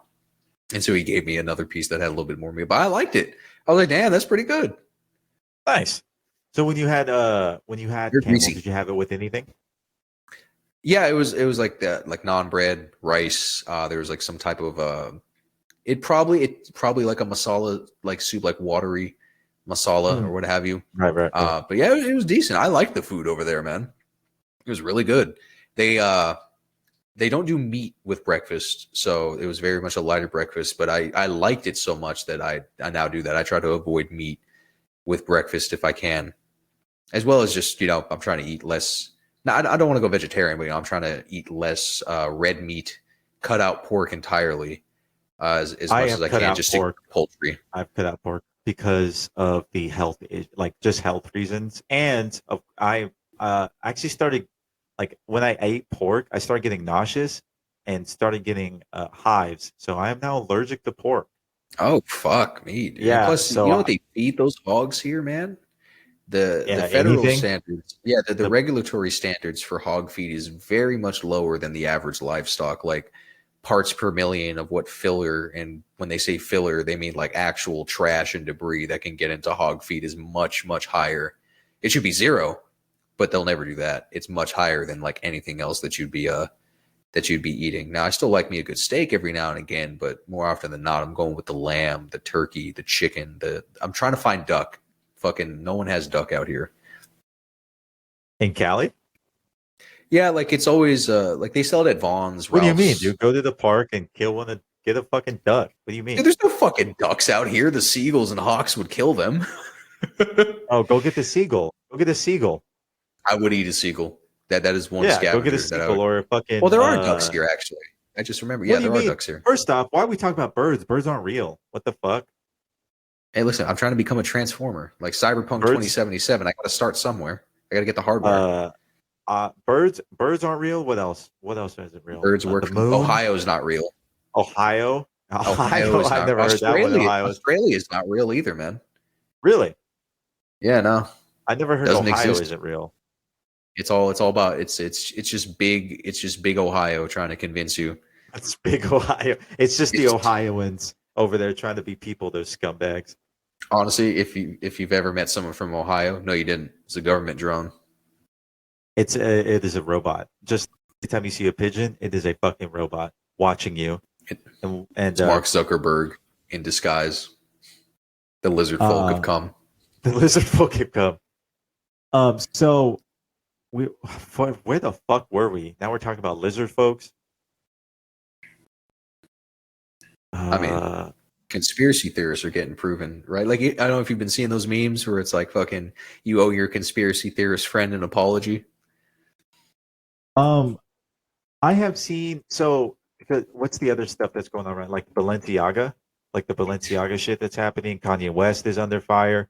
All this stuff, and all the conspiracies are starting to be proven right, and it's kind of funny. Do you not agree? It's been getting proven right for a long time. Like as a self-professed conspiracy, like I'm not on no Alex Jones level, right? Not that deep. But like when the whole Epstein thing came out, I was like, yeah, no, that's how. Why is everyone surprised that that's a thing? Or when Bohemian Grove got exposed as being a real place, I'm like, you guys really thought that there weren't groups of, the really rich elite that were doing fucking rituals and shit to old ass entities, sacrificing people? I was like, how is this news, right? It's just it's a trip. It's not about news. What's. Yeah, it's not. You don't hear anything about it. It's on the hush hush. It's on the low. Yeah, I know. So what is it? Is it so it's news, but it's only news that specific people want to listen to, and other people say you're just a crazy person. Yeah, like they sweep a lot of stuff under the rug too. Like obviously never trust your government. Like if you think your government wouldn't, you're wrong. They would absolutely do that to you. My wife and I were actually talking about this the other day. So you remember Operation Fast and Furious when that whole thing got exposed? Yes. Yeah. So remember when that happened, and like literally like 2 days later, within that same week, gay marriage got legalized everywhere. And that was what everyone focused on. Now, I'm not that like you should be able to love who you want to love, marry who you want to marry. That is your human, undeniable right. Life is too short to let some other motherfucker tell you who or who not you should be with. But the government likes to do a lot of stuff like that whenever a lot of stuff is about to come up that would really, really put dirt in their eye and would finally, as fucking cringy as it sounds, wake up the general populace to the shady shit that they do on a daily basis. And I hate it because that's what it takes, because it wasn't genuine, right? It's still a huge win. It's still a celebrated victory for people that want to live their life with love. But to know that the government, the entity that's supposed to on paper have your best interests at heart, is only doing that so you'll shut the fuck up, it's insulting. You know what I mean? Yeah. Like every day that we're not rounding these people up and doing physical harm to them, the politicians, I'm just like, what are we doing? They keep getting away with it and nothing's happening. Dude, we gotta start taking We got to start taking notes from fucking France, dude. Like, Dude, why I are was we about lopping to I was people's about to fucking say heads off, that. dude?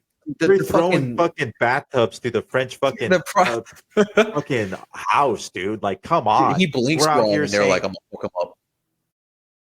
dude, literally, it's like the typical, like, you just see the guy you fucking hate, and you're like, I want to punch you in the face so fucking hard. And you're literally saying it. You're like, I want to hit you so hard in the mouth. And the French president's just like, I know. I know. He's I like, I'm know. But sorry, it's more like, I want to murder you. I want to theoretically murder you. dude. And they're all old as shit, man. They're all in like late 60s, early 80s, even, man. Like, oh my god. Like, I don't know So who's running in the 2024 election, like for sure. But if Biden goes up for re-election, man, I don't think he's gonna make it through the fucking campaign. oh shit, just hit that. It, if Biden goes for re-election, I'm gonna be very intrigued to see who gets fucking chosen. If Trump is announcing candidacy, I don't know what the fuck is gonna happen. Yeah, was it? It's Trump, Biden, fucking Kanye, of all fucking people. God, yeah. Isn't Actually, his legal name is Yi now. is yeah Yi? I thought it was Yeah, Ye. oh It's Yi. Yi. No, it's Yi. I thought it was Yi. Oh shit. Or is it Ye? I don't know how to I pronounce think it. it's Ye.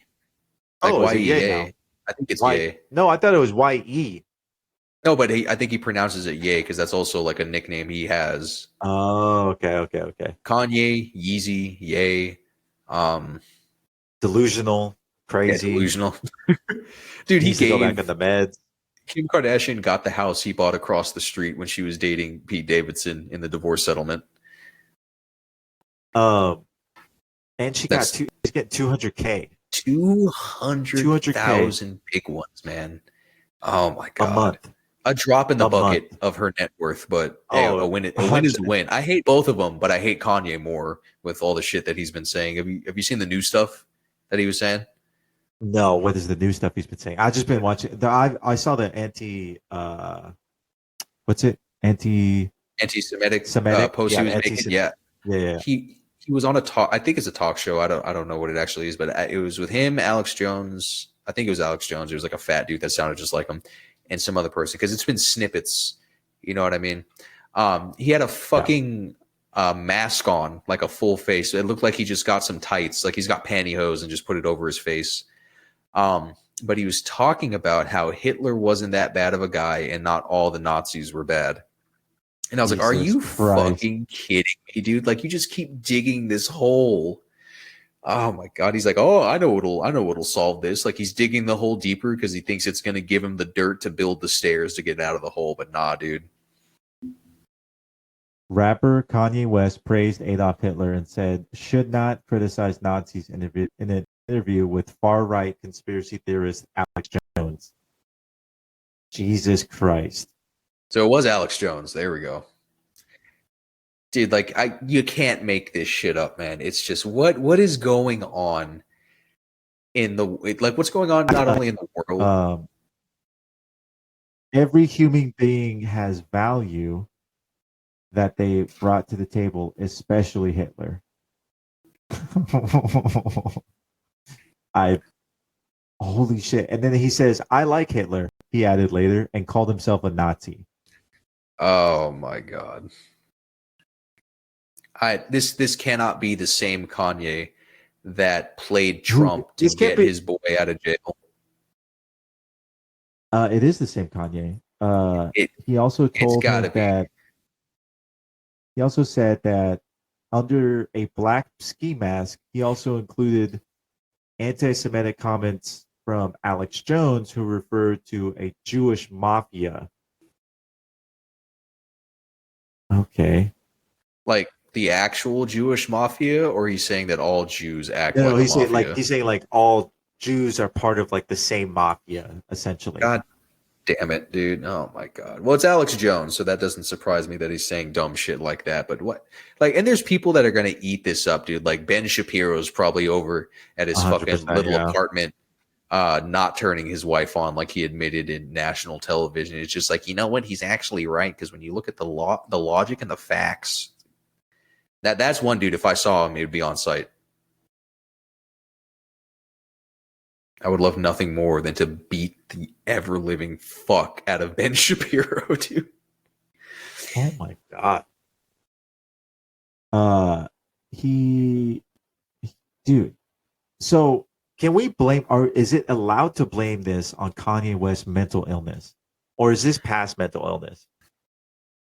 Honestly, I think that Kanye has let himself be consumed by his mental illness because he does have, he is diagnosed bipolar, and since his mother, because he was very close with his mother, and a lot of like really really big Kanye fans, like like music historians and shit like that. If Nardwuar wasn't such a jolly guy, I'm pretty sure he could also like go in and fucking deep dive into when Kanye had a definite personality shift. But I think it starts with the death of his mother and him still not processing that. And so everything that we're seeing here, I believe, is a snowball effect from that. That doesn't absolve him of anything because we all got grief. We're all dealing with it. He just has to be a fucking man and realize that he's letting himself go off the deep end. Now, he's never going to hold himself accountable because he's never really held himself accountable for anything. And no one around him is going to hold him accountable because that's his paycheck. That's their paycheck. Yeah. And he's such a big influence on the music, not just the rap game, like on just music and how the sound has evolved for different genres as a whole, fashion as well. It's the amount of influence this man holds, which is diminishing, which I am really thankful for. It's one of the few times where people just aren't mindlessly protecting someone that they idolize. You know what I mean? Because usually when stuff like this happens, they're like, well, we don't know the full story, or Yeah, oh, you but can't this say is that. so like this. Like he literally said he does not like Jews on national television. No, yeah, no, he's not absolved of anything. But I Yeah, think of it is course. his mental illness, but it's still him. He's let it get this far. Meds or no meds, whatever the uh, disease does to you, it's still him. He's still committing those actions. He may not be himself, but it is himself. Oh, what did it say? It took Adidas 2 minutes or 3 minutes to drop a what $40 billion deal. Yeah, they fucking dropped him like a bad habit, dude.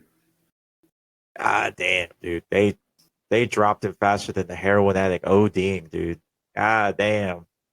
Man, fucking like the low point. If I were that rich, I think the low point of my life would be get escorted out of a Skechers building.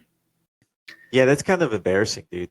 You That kind was of not on like my. that's not on my bucket list. It It's was not on on my my bingo fucking. card. Yeah, I was about to say it's not on my 2022 bingo card. A lot of Yeah. stuff hasn't been on my fucking bingo card this year, man. We're losing everybody. We lost Batman's voice actor, fucking R.I.P. Kevin. We lost the Green Ranger, man. Oh my god, that one actually made me sad. I was a And big it's Power even Rangers sadder kid. that it was suicide. It hurt even Yeah, more that he committed suicide.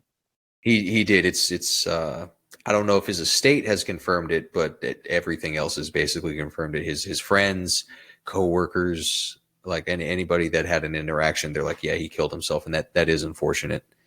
Hold on, my Did cat jumped on the table. Penelope, tell that bitch to get off. she came over, was trying to set my lap. Oh nope, she's looking for a way off. Don't do it. Don't do it, cat. She's about to jump off. My wife's getting her. All right, Yeah, we're good. then Kanye West tweeted out, he said, I love the First Amendment. Long live ye. I pray to Jesus that Elon is for real. Don't even get me started on fucking elongated muskrat, man. Yeah, fuck Elon Muskrat. If nepotism was a physical person, it would be Elon Musk. And I'm not talking about the whole like getting like firing a bunch of people. Like that's not what I'm talking about. It's just like the fact that he has so much money and he has nothing else to do but just fucking Dude, fuck do this whole stupid bloodline. shit. Do stupid shit and then make it everybody else's problem. Right. Like for me, him and Kanye are doing basically the same thing. Kanye is being more outright about it, but given because like what his family was doing that got them their millions and billions, right? Elon? Yeah. No. Oh, dude. So fucking mommy and daddy elongated muskrat were emerald miners in South Africa, and were Oh, huge supporters of keeping the apartheid going back in the day. And not surprised. that's where their money comes from. They had slaves. They were slave owners, and they did everything in their power to keep it going. And while some of those prejudices, the systemic and the systematic oppressions that are plaguing South Africa and just the world in general still exist, his parents fought tooth and nail to still keep that on paper legal, right? Making And billions off the back of other people. exactly. And that's where all of that money that he gets to just throw around in the beginning before he, went out and made it himself. And I'm doing really big air quotes around that. Quote unquote. Yeah, because you can't just buy companies and be like, I made this. You know what I mean? Shout out to the OG owners of Tesla and the dudes that actually made it. Um, he's a terrible fucking person. Absolutely terrible. Built like a fucking creature. He Just, is I've the never, weirdest body type, dude. His head right? is so small, and it looks it looks as if his midsection is half melting, half still put together. It looks like he was Uh sucking it in. yeah, he always looks like he has a very boxy frame. And it's like a box with flabby skin and then fat and then all like disproportionately mushed together. Yeah, as someone who's also built like a box, dude. I look at that, I'm like, oh fuck, is that what I look like to people?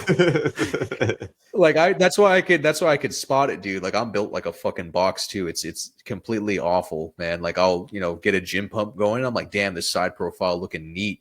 And then I turn and face the mirror, and I'm like, oh, there's that Oh, fucking Mack truck. there's Steve from fucking Minecraft. Yeah, I look like a fucking box truck, dude. It's awful. Um, So you mentioned Operation Fast and Furious. For people who don't know, it was a way for the ATF to dismantle drug cartels inside the U.S. And so they monitored and tried to monitor over two weapon sales of 2,000 weapons, which have been used to kill. Sorry, and then it put so they're trying to dismantle these drug cartels operating inside the United States and disrupt drug trafficking routes.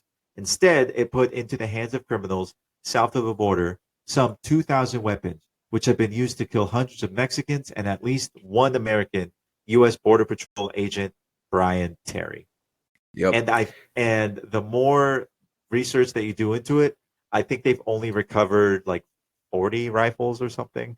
And it goes multiple there's so many levels to that shit. Like I think from when I was doing my hardcore research into it, because it came to light during the Obama administration, and a lot of people Yes. were like, "Oh my God, look what he's doing." I'm like, "No, no, no, no, no, no." Now, misusing drone strikes, absolutely, you can pin that on that man. Still my favorite president, though. Quick tangent, like Obama in his presidency, I saw more change in the areas I was living at the time than I had seen under, Bush, and then that what we saw under Trump, and then now Biden. So I will give him that. That's why he's my favorite president. But actually, I believe it goes back to when Bill Clinton was president. That's when it came into existence.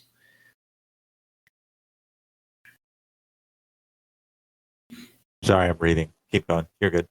No, yeah, no, I think I remember reading that it started back in the Clinton administration. It wasn't obviously it wasn't called Operation Fast and Furious, but these types of goings on, these types of dealings, which I think honestly it was just some type of like laundering scheme because it's So they're well talking in the about U.S. walking. Yeah, they're talking about walking guns.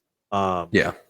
and so this scandal, it goes deep. It goes into the IRS scandal as well in Benghazi, um, and it goes as well. President Obama was trying to get an executive privilege to deny Congress access to Fast and Furious related documents. Oh damn. And so, and then in 2009, the ATF's Phoenix field office launched an operation in which guns bought by drug cartel straw purchasers in the U.S. were allowed to, quote unquote, walk across the border into Mexico. ATF agents would then track the guns as they made their way through the ranks of the cartel. At least That was the theory. In reality, once the guns walked across the border, they were gone. It sounds like trickle down economics, but with criminals. Yeah, but yeah. Oh my god, dude! And I guarantee, like, obviously that's what's in the file. That's what's on paper. But in reality, and because our country has a history of doing it, we just want that sweet dope, man. We want to control it, control the inside, control the outside, man. Well, then it says here, it says whistleblowers reported that investigators later confirmed that the ATF made zero effort to trace the guns. So once they Yeah, were over the border, they made no effort to try and hold themselves accountable. oh my god, that's like the IRS, how they admitted that they audit poor people because it takes less effort and less resources than auditing like super rich people because they have so many assets and it would take them for too long. I'm like, are you fucking kidding me? Well, it's you could wrap yourself in so much red tape. That's why rich people get to stay rich, because they wrap themselves in money disguised as red tape, and then they get a fleet of lawyers. You can't touch them with anything. It's fucking ridiculous, man. Like, I'm not all for because when you start talking about stuff like this, like, the rich should be paying their fair share, immediately people think communist leading ideals, they think Yeah. radical wealth distribution. I'm like, no, I would rather go for a more it's democratic socialism, because we can have both. We can have our cake and eat it too. I feel like if it were to truly succeed in any country, it would be America. But there's many, many, many fucking things that would have to change at a base level for that to even be feasible. People would have to change, and that's never going to happen. People are greedy. People, I don't say people would have to change outright, because nothing would really change. What would shift us, at least on the like the political compass, right? Like, you've seen like the grid memes, right? When it's like fucking authoritarian left, authoritarian right, economic left, economic right. What would shift us over to democratic socialism would literally just be what people are kind of fighting for already: universal health care, maybe some level of universal income, or better maternity leave, or fucking food and water to be a human right in our own country. This fun fact: we're the only country in the UN that voted against it. For what? For food and water to be classified as a human right. It's us and a few other countries. That food and water is a natural right? Is like a human right? Yeah, like a natural human right. Food and water in the US is not a natural human right. That,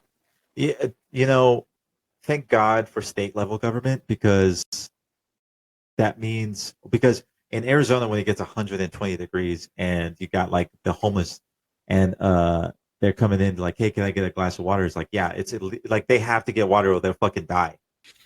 Yeah, but and we say like people won't change. It's the human level that determines that. Because I remember when that came into effect, I was in middle school, and we were in Palmdale at the time. And, I got to walk to school. I got to walk back. It's hot as hell. And I would always stop at whatever, because there, there's like Jack in the Box, Burger King, like other little cafes, mom and pop shops that would have water. And I'd be like, hey, can I get a water cup? Right. I'm not going to lie. I got myself a different beverage sometimes, but who doesn't? It's not going to fucking cost anything. Someone come call the cops and get this man fucking arrested. I'm about to get swatted, dude. I can hear them. They're coming up the stairs. You're going to hell. If you believed in that. The fucking... but I remember, because I heard about it, like one of my teachers was talking about it, and I was like, that's fucking stupid. And then I went, they're like, oh yeah, it's gonna be $1.25. And I was like, $1.25 for a water cup? They're like, yeah, I can't just give it to you. I'm like, dude, I'm 12 and it's 105 degrees outside. I'm thirsty. Please give me some water. And this is before everyone had fucking Nalgene's and like Yetis on their hip. If you had a water bottle, that shit just got thrown in the trash afterwards. So I didn't have nothing. So I was like, oh my God, this is what it's come to. And there's no public water fountains, you know what I mean? And then now, especially after COVID, no one's really going to trust it. So it's an overall miserable experience. And that's when you get stories about, cops coming by and pouring bleach on food in dumpsters in the back of grocery stores. So homeless people and other scavengers, because I don't know what it is where your diet scavenged food, but so they don't get it because you got to pay for it. When I hear about stories of people throwing food away and then intentionally making that food like uneatable. It's like that doesn't make any sense because the people who scavenge and have to live like that, um, that's their only source of sustenance. It's like, what's the point? You just threw it away. There's no point. Yeah, It's already trash. yeah, no money's going to be made off of it. The company's taking, not even taking a loss, because while grocery stores do operate on thin profit margins, chain grocery stores really don't got to worry about that because, well, they're a chain. And then you look at places like Walmart, Target, and stuff where they're not just a grocery store. They sell basically everything else under the sun. They're damn near a mall in their own right. Like they can afford to, just eat it and keep on going. Just let the dude that's literally homeless, shivering every night, have a fucking stale piece of bread so he doesn't die of starvation. And you wouldn't know that. You don't excuse me.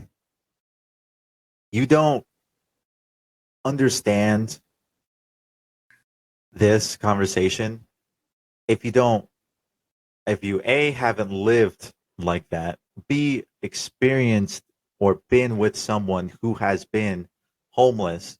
It's different. When because I've known people who were fucking homeless, and I've been told you were homeless. I Yes. mean, not homeless, but I mean, no, you were homeless. Yeah, I was Car is homeless. not a home. Yeah, car is not a home.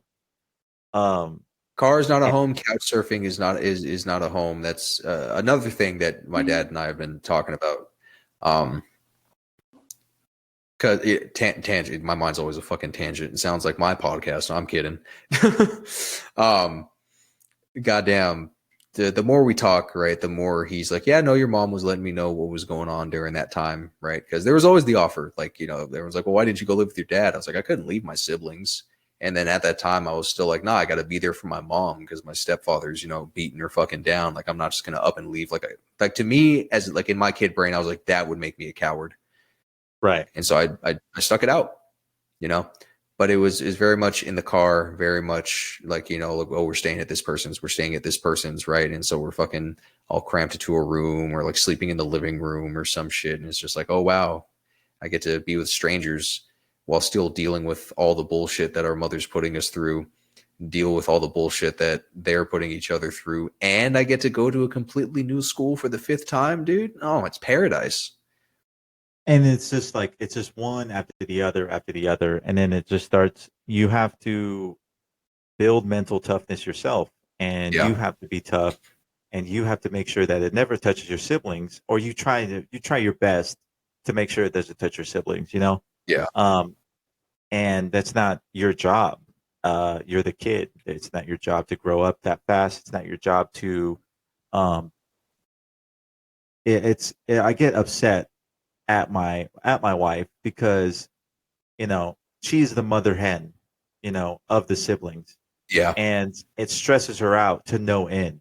And I tell her, I'm like, you gain nothing if you pour yourself so much into that, into your family that it's making you actually ill or stressed. You know, Yeah. there's zero point in that. There's no point in putting yourself so much into your family that it's now causing you pain and not Absolutely. and derailing your life. It's something that I had to deal with myself as well. And that's I was going through that while I was over at while we were in DC, while we were up at camp. It started resolving itself when I hit the fleet, and then now, being out these past few years has allowed myself to really one, reflect on myself, right? Because even if you're, because with situations like that, you're the child, you're absolutely not responsible for that shitty situation that's going on, but it still affects you, and you have to recognize what parts of you it affects and how you can stop that behavior from repeating itself to make sure that you don't continue the cycle, right? And so these past few years have really been a lot of looking inward, and it's like how you say, like you and your wife talk about that. My wife and I talk about that as well, like pouring ourselves into our family to where it starts to affect our lives, causes us that emotional turmoil, causes us that unnecessary stress. Because it's one thing to be there for your family. It's one thing because, they're your family. You love them. They love you. That's at least how it should be. but you cannot be responsible to, like, you cannot make yourself feel responsible to the point where you start feeling what they should be feeling. You know what I mean? It's one thing to guide and be a mentor and be an older sibling, or just to be a sibling in general, because you don't always have to be older to give someone advice. But it's another thing to really put yourself in, to not have a boundary for yourself. And it's hard. It's not hard, actually. It's very easy to put boundaries on your family. It's hard. With the hard part is making them understand that The they're hard part still is your to make them family. stick. Yeah, and making those boundaries concrete. That's where it's difficult. Especially if you had a difficult relationship with either one of your parents, both of your parents, because I come from a divorced household, so do you. And so it's hard to have a relationship with two parents because you almost feel guilty for having a relationship with one parent more than the other. And you don't have to. And here's the thing that I learned very early on. It's like you have no reason to feel shame. If you don't want to talk to them, you don't fucking have to talk to them. Exactly. That's it. Just that easy, you know. Look, Same thing with siblings. If your siblings don't text you or your siblings don't talk to you, you are not also obligated to have to be the first one to talk. You know, yeah. communication is a two-way street. It's And not. It's it's not always. You can't always just be the one to put yourself out there. definitely, and that's something I had to learn, but also that's something I need to work on too. Is, just keeping contact, because sometimes you can be like, hey, how's it going? But if they consistently only want like money from you, only want to talk about themselves, or just being like, if they're dicks to you or something, like family and siblings, then absolutely don't fucking reach out and talk to them. But what's interesting, like you said, growing up in a broken household like that, like I wish, like my mom and my dad, they were never married. They were just together, had me, and then their, life took them in separate directions. I wish my mom and stepfather just said fuck it and got divorced. Like, it would have made life so much easier, man. Oh my God. Like, they're still together and they've worked through, air quotes again, their shit. Excuse me. But oh my God, if I can go back in time and just make them sign the divorce papers that they got each other multiple times throughout our lives, it would have just been so much easier. So much fucking easier, man. I cannot say that enough, how much easier it would have been. But it's different how the trauma, I guess, manifests itself in different people. Because on my mom's side, it's myself, my sister, and my brother, right? And then on my father's side, I have another sister. And so it's weird seeing how all three of us on my mom's side dealt with it differently. Because my mom had a thing growing up. If one of us fucked up, all group punishment, basically. She was on that kick for a while. Right. And it was, if she was in a bad mood, everyone was getting punished anyway. Like, I would dread coming home from school because I'm like, well, let's see what she's pissed off about or what they're arguing about or what have you. And then also, we're kids. Kids are going to act up. No one's a perfect little golden child that never does anything wrong. I had fucking, did shit that was wrong, talked back, or, stayed out too late, or just, was a little shit. But what kid isn't? I wasn't no Dennis the Menace. Right. But nothing that warranted the level of just abuse that she would give us. But but being the oldest, I was held more accountable, and both of my siblings realized that. And they've since admitted it to me that, they kind of played some other stuff that wasn't always in my favor. And we moved past that. I'm like, we were kids. It was just, the shitty situation we were going through. If I can go back in time, I wouldn't change it, because I still would have rather it be me receiving those types of lashings than them, even though we all were pretty much equally getting beaten. But you know what I mean?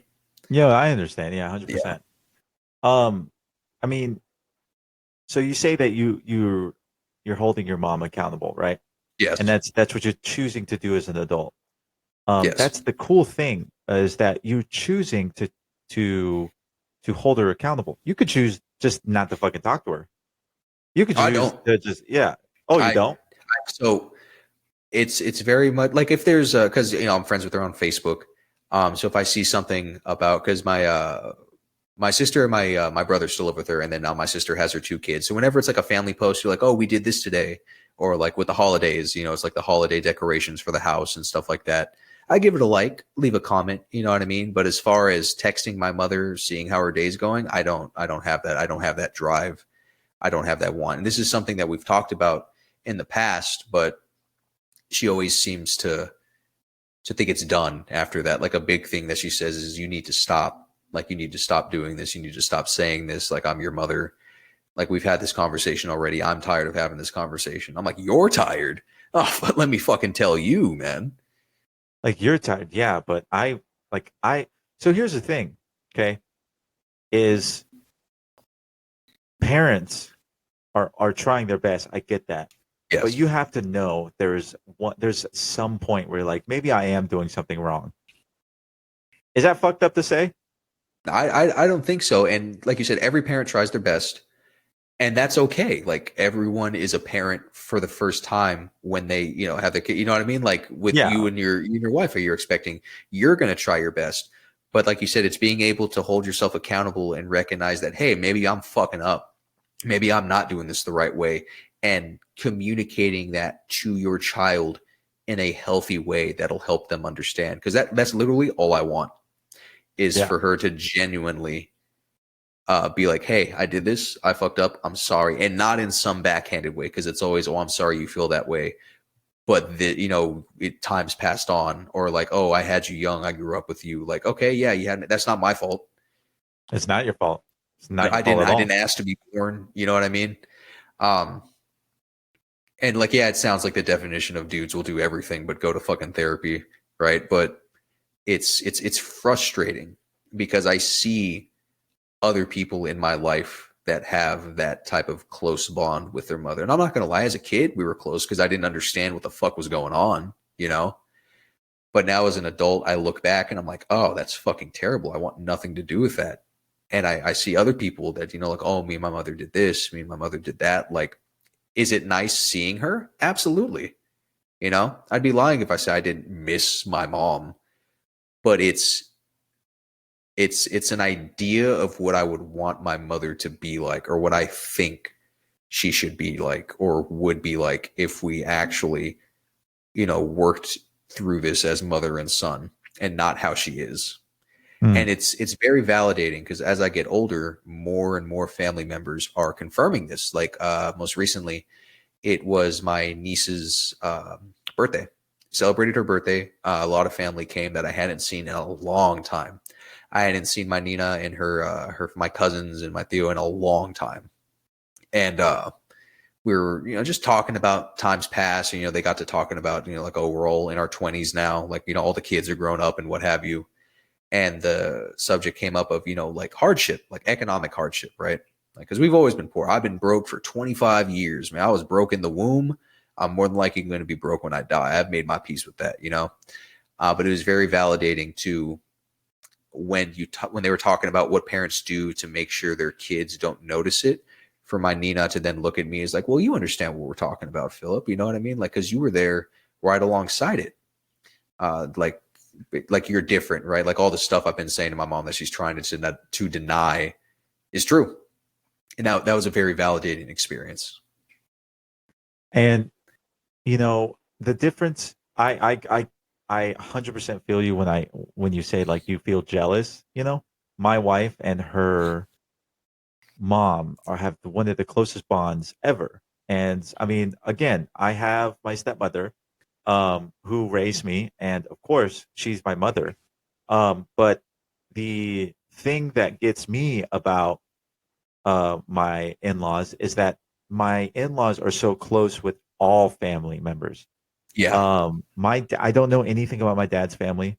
My dad is a very private person. Um, he doesn't talk much about. I mean, he's opened up more now, but he still will refuse to talk about his dad. He will refuse to talk to me about a lot of things in his past. Um, and listen, I'm an adult. He's an adult. He doesn't want to talk about it. I'm not going to push, but Oh, definitely. it does leave that hole in me. I don't know anything about some of my family, and it hurts me a lot because I see my in-laws and how close I am with them and how close they are with each other, and it's just like it's this gnawing feeling as like I'm missing something, and now that I know that I'm missing something, it hurts, but it hurts in a good way. You know, I'm Yeah. experiencing it, and I'm like, okay, at least I'm experiencing it through my wife. You know, I'm close to my parents, and I'm close to my siblings. That's really about it. I'm not close to my cousins like like my wife. I'm not close to my uncles like my wife, my tios or my tias. I'm not close to like that at all. Um, and what hurts, what gets me the most, um, is that when I bring up the fact that I'm like my dad, or I'm like, you know, I'm quiet, or I get aggressive like my dad, you know, my mother is always like first to defend my dad, which I understand. That's her husband. I'm going Yeah. to defend my wife as well. But there is no accountability there. You know, it's always like, well, I'm just like, I guess I was just a terrible parent. I guess we were just horrible parents. I'm Yeah. not saying It's that. trying to gaslight you and shit. Like, nah. Dude. And I again, like, we're speaking the same language, man. It's the same thing with my wife and her mother. Like, no matter how perfect a relationship, there's always going to be some stuff. You know, everyone's got their issues, Right. but seeing how close they are and how close she is with her family, because I'm close with my siblings. I'm not going to sit here and say that I'm not. I'm absolutely close. Like, if they called me up right now, even if we hadn't talked for like 3 months, be like, yo, so and so is doing me dirty. Like, all right, I'm about to slide on this motherfucker, dude. Like, no one's going to mess with me and like better. Like, it's just it's that initial reaching out, because like all my family lives where I'm at on my mom's side, 10, 20 minutes away, but it's not being around them as much as other people were, because we were moving around, or we just, it was literally just moving around. We were always in opposite cities, always going through other shit. Or if like a family member's beefing with like another family member, it just makes it awkward now. Like, I feel like I'm a stranger to them. And when we meet, we're all close. It's all hugs, right? But when you go out of those situations, like I think about it and I'm like, damn, like I wonder if they would like to have lunch. I feel myself always stopping before I hit send on the message, and it all goes back to, how we were growing up, right? And I do, and I've told my wife too, like I get a little jealous, seeing how she gets to interact with her mother, but it's nice Oh, because dude, I tell my wife all the time. I'm like, dude, yeah, I get so jealous of the fact that because dude, my family, we used to get together around the holidays and get to like when I was like fucking 10 or 12. My parents would be like, my parents will say, you know, we did that stuff, you know, like, yeah, we don't do that anymore. My fucking in-laws, they do that every year. And I'm like, yeah, it's just like a constant like why am I jealous of this? It's because I didn't know what could be. You know what I yeah. mean? And another reason to give a shout out to my dad, dude, fucking MVP, holding me down since day one, man. My dad's side of the family, because I was always there for vacations. Every Christmas, we go to my tia's house, and they live right up in Simi, um, on big beautiful house, man. Like, since I was a kid, and like our family does Santa Claus. They got a pool, they got land, right? Sorry, my fucking voice is cracking. Give me 1 second. There we go. They got land, lots of happy memories with the holidays. And while I did have memorable Christmas moments with my mother, it was usually ruined because around the holidays, her and my stepfather would get into a huge fight, and they would wreck stuff. Like, he would wreck stuff. He'd like tear down decorations, bust up the tree, break her presents. He would never do stuff to ours. Like, he would never stomp on ours, never throw it out, which, he's still throwing a man fit, and that's still disgraceful. But at least he didn't fuck with the kid shit. You know what I mean? Right. Um, and so it was usually like that, and I would literally be counting down the fucking seconds until I would get to go back over to my dad's, and then I get to go to my Thea's, and it's just nothing but happy memories over there. Yeah, it's just the I'm sure I'm gonna get heat from my family for this podcast, but uh I will say this, and I'll leave it at this. I love my family. Family is Absolutely. is the one thing that you get your whole life, regardless of anything that happens. I love my family. However, I am not obligated to swallow bullshit anymore. I'm an adult. Yes. If I don't want to talk to someone, if I have opinions, I'm gonna say them. I am not a child. I was raised by good parents and raised by people not to take shit, and I'm gonna not take shit, and that includes my family as well. Yeah, and that's I 100% feel you on that. Brought up the same way. Like if you got a problem with somebody, you don't like what someone's, what they're doing to you, say something. Don't fucking sit there and take that shit. But what sucks is as a kid, you kind of have no choice. But like you say, we're not kids anymore. We're grown ass men. And if I don't like someone or they did something in the past and no one's holding them accountable, it might as well be me. Right. Right. There's 100%. stuff I'm going through with that with other family members, and it's landed me in somewhat hot water with other members as well. But I could give a fuck. I could honestly give no. I couldn't care less. I could not care less than I already don't care. Here's the thing. Here's the thing about that, though. It's like, why are you fighting me on this? I want you in my life. I am simply just laying out boundaries, and I'm holding you accountable to make sure you don't treat me the way you treated me. It's like, Yeah, why bury your head in the sand and pretend as if it didn't happen? You know? yeah, Um, and that's something I never got because like every family's got its chisme. They've got their of dirt. course. Everyone's got their fucking favorites. And like for example, I do not. I don't want to be associated with my godfather because of some stuff that he said to my mother as we were growing up, what he said to his own mother, and what he's done to his own mother. And I do not care until I'm blue in the face, until I'm dead in the grave. I'll be like, I do not like this man, and no one should either, right? And with one of my tias, because he's her favorite.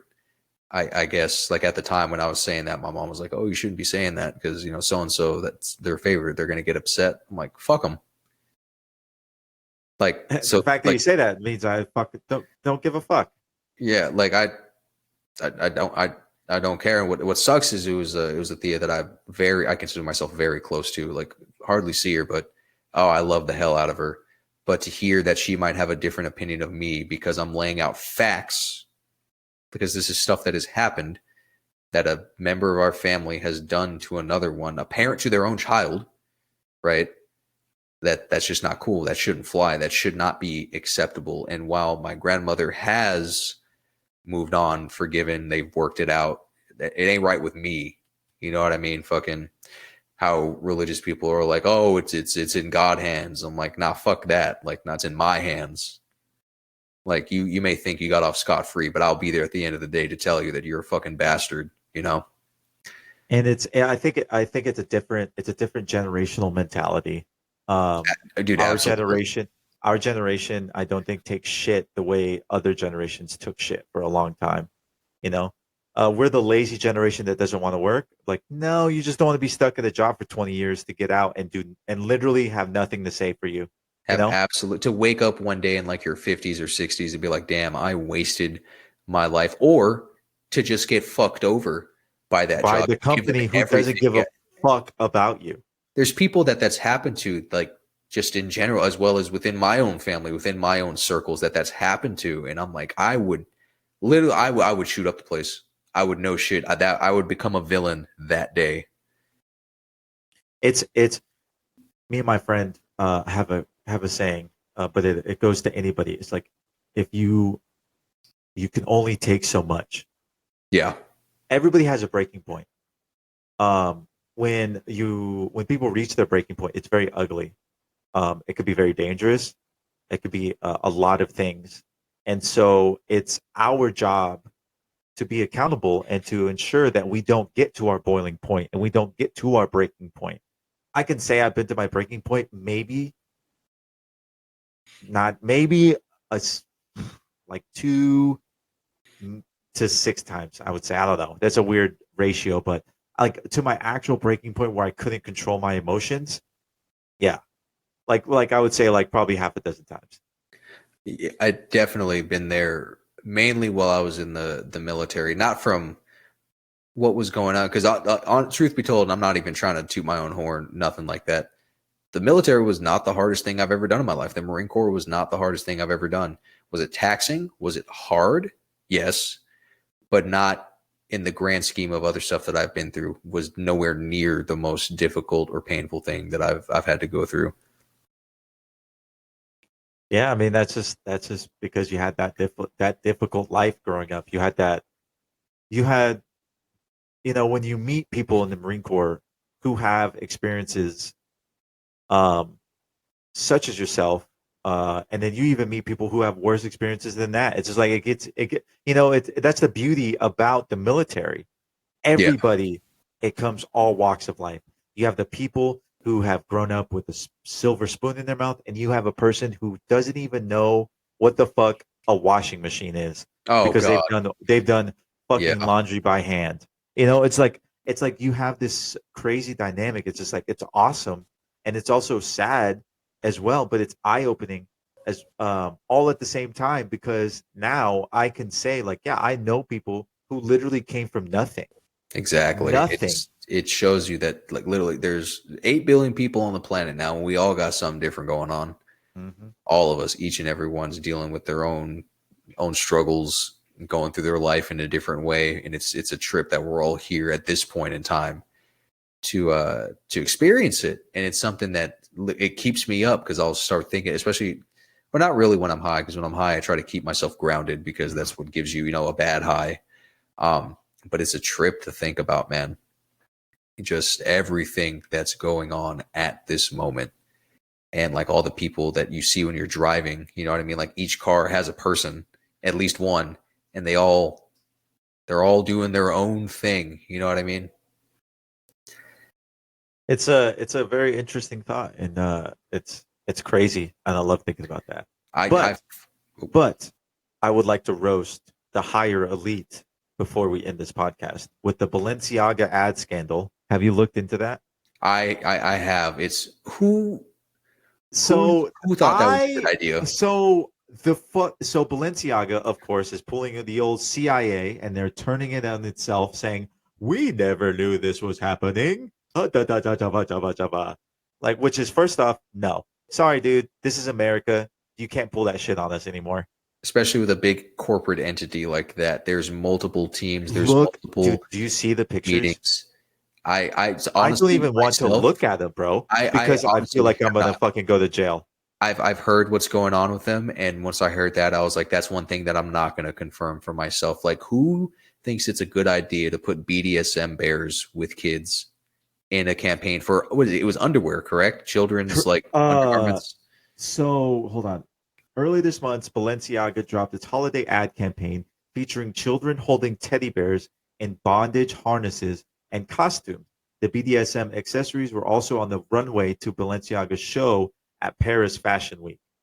Um, and it says that obviously swift backlash happened with the hashtag cancel Balenciaga, went across Twitter and TikTok.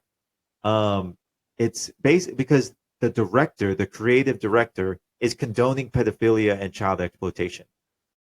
Uh, I don't see how you can defend this and how you could say this was a mistake. Well, because it's not a social buzzword.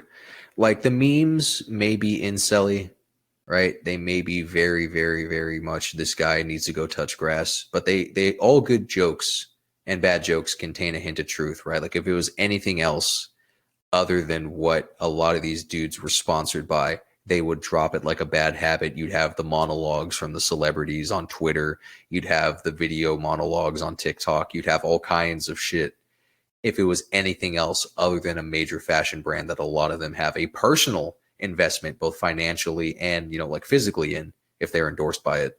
And I think that's really sad because like we've been Dude, talking about this whole time, it's always the kids that get fucked. no pun intended. Yeah, no. Uh, dude, they say one of the people in this article they fucking quote unquote interview is Kim Kardashian, right? Who had her own Balenciaga, um, what's it called? Her own Balenciaga like runway fashion, whatever the fuck, and saying that her future is going to be decided based upon how Balenciaga chooses to go forward. and how they choose to hold accountability. I'm like, you're spineless piece of shit. We have in front of us literal evidence of a major entity exploiting children.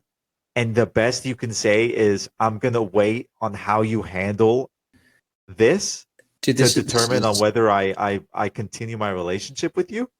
this is on the same level to me. This is on the same level as like the Dan Schneider, Harvey Weinstein, or when people thought, which I think they were when Wayfair was trafficking children. This is on the same level as that. Let's say, let's give them the benefit of the doubt. Let's say that this big fucking fuck off corporation was not aware at the highest level that this was going to happen. And let's say that even if they were, they would have vetoed it and be like, no, we're not airing this. Like, I want the people that were responsible for even getting it this far, and I want their fucking jobs, right? That stuff's still out there. So even if they didn't mean to do it, they've still indirectly given people that subscribe to that fucked up way of thinking where they find children attractive, and they've given them fuel, basically given them what they want. You know what I mean? It's fucking terrible. It's disgusting. So let me make a good comparison. Okay, we have a private, okay, and he is on Firewatch, and I'll explain what Firewatch is. Everyone is asleep in your house, correct? Now imagine having to stay awake for 8 hours to make sure someone doesn't come in your house and kill your family. That is Firewatch. And so you have a private who has a legit IQ of a fucking newt. The literal bug newt. Okay. You tell this private, you say, hey, private shithead, you're going to stay up and make sure this place doesn't catch on fire. He goes, okay, corporal. And then he just sits down and he just stares into space for the next 8 hours. Are you telling me that there is more accountability in that private, making sure that nothing goes wrong, than Balenciaga? This ad had to have gone through so many checks and balances. There's no possible way it just squeaked by. There's no way, dude. Like from storyboard, and now that with my current job, I'm contracted through a company that like supplies stuff to a bigger, like it's a tech company. But getting to see their decision making process and truly where it starts and how many people are involved in each thing, it's ridiculous. There's no way, like you're saying, there's no way it could have squeaked by, like from storyboarding to workshopping to drafts to the design of what they were going to be wearing, what's going to be used as a prop. Like there's no way. Absolutely. Like there had to be their expense reports. Someone at some level had to see what was going on, whether it was an email suggesting the idea, a fucking Google Calendar reminder for a workshop to work out the finer details of the ad, or even the fucking expense report for building the set, getting the props, and hiring the photographers, right? Even if they did that all in-house, there's a paper trail somewhere. And for them to say no is ridiculous. But here's, I just, I have zero words, Felipe. I have zero words, but I will just formulate what I can. And Balenciaga, along with the entirety of Hollywood, is disgusting. It is horrendous. It is the worst types of filth. All they care about is money. They don't care who they have to exploit. They don't care who they have to step on. It's all about getting the bag. Dude, one of these pictures, the kid looks uncomfortable. Does not look good at all for Balenciaga. And the fact that they're trying to turn it and say that they're saying that they don't know how this, it's just, there's zero accountability. They're like, oops, we didn't know. It's like, no, it's terrible too when you take into consideration how the majority of child actors, models, or what have you don't even want to do it in the first place. It's their parents that put them in that situation, or they're pressured into it. You know what I mean? Like Jeanette McCurdy, right? She's the main example that comes to mind right now. How she's, doing the dirt, or not doing the dirt. She's spilling the tea basically about being a child actor, what her mom uh, made her do, pressured her, how uh, her Dude, mother she has made a her book on felt. Spotify. It's called "I'm Glad My Mom's Dead." Yeah, it's on my Great, list. yeah, great book. It's a fucking great book. You know what I mean? So you see stuff like that, and now you see the cycle just being continued, and nothing's going to get done. And that to No, me nothing. is what sucks the most, is that nothing's going to get done, and sleazy fucking people like this are going to continue to exploit children and other vulnerable members of society. And here, listen to this, dude. Balenciaga issued two statements via Instagram. They apologized for the plush bears, which they said should not have been featured with children in this campaign, as well as unsettling documents in the separate spring/summer campaign. We take this matter very seriously and are taking legal action against the parties responsible for creating the set and including unapproved items for our Spring 23 campaign photo shoot. We strongly condemn abuse of children in any form. We stand for children's safety and well being. It sounds like damage control. It literally, it sounds like they're just telling us to cope. Like they're telling us as the fucking general populace to take a long hit of copium, man. Like, okay, they're changing the ads. That means this shit's already been drawn up and they might have actual, like stills. Like, that's not good enough. I want to see them burn the original photos, like get rid of everything, torch the negatives, man. Fucking fire the people that, like, it makes me sound like a fucking Karen, like, oh, I want your job. Like in this instance, yes, take those fucking people's Yeah, jobs this is away children from that them. we're talking about. The only innocent thing on the planet other than animals. We if we can't protect our children, dude, what the fuck is the point? I don't know, man. It's the You know what more I that I love hear about. too? The fucking influencers coming out and not doing influencing. They're just saying that they're just disappointed. They're Well, not that's their lighting sponsors. Balenciaga on fire. They're not, it's just spineless pussies. What was that they were letting off? It was Carhartt, right? Yes, it was Carhartt. It was Carhartt. Either way, whenever a fucking thing like this with brands happens, right? I'm too broke to even afford it anyway, dude. Like I was like, I'm not gonna buy him. I wasn't planning to, and now I'm definitely not going to be buying and supporting their business. But dude, that's fucking disgraceful.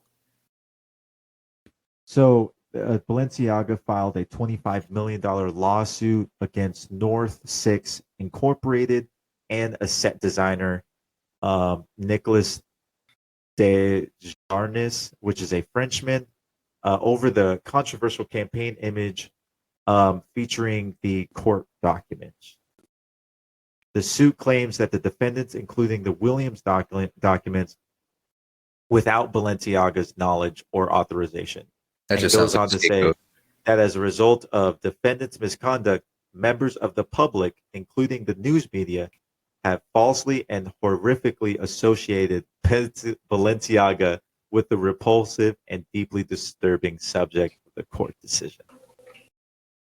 So they're trying to save their brand by pinning it on one person and another company. Literally sounds like a scapegoat, dude. All these corporate entities speak the same fucking language, dude. If it's not Balenciaga fucking exploiting children for sexually charged ad campaigns, it's fucking the Mars Chocolate Company using literal child labor to make sure you get your Milky Way for dessert at the end of each night. Like, nobody gives a fuck. And everyone knows stuff like this and no one's doing anything about it. And it's like, oh, well, why don't you do something about it? What am I to do? Stronger people, more powerful people than me have tried. And they're at the bottom of lakes somewhere, dude. They're ground up, fed to dogs, shot twice in the back of the head, and claimed it's a suicide. Like there's nothing we can do, and it sucks. So I looked up North Six Incorporated or North Six Inc. And it says that North Six is a highly acclaimed global collective of producers, content creators, and thinkers with 20 years of experience. We pride ourselves of being leaders in the industry, setting standards and pushing the boundaries of how we work and of the work we make. including kids. So they're really pushing those standards. And all of a sudden, they're pushing those standards. They're like, wait, no, that's not our mission statement. Look, we're nice guys. It's too late, man.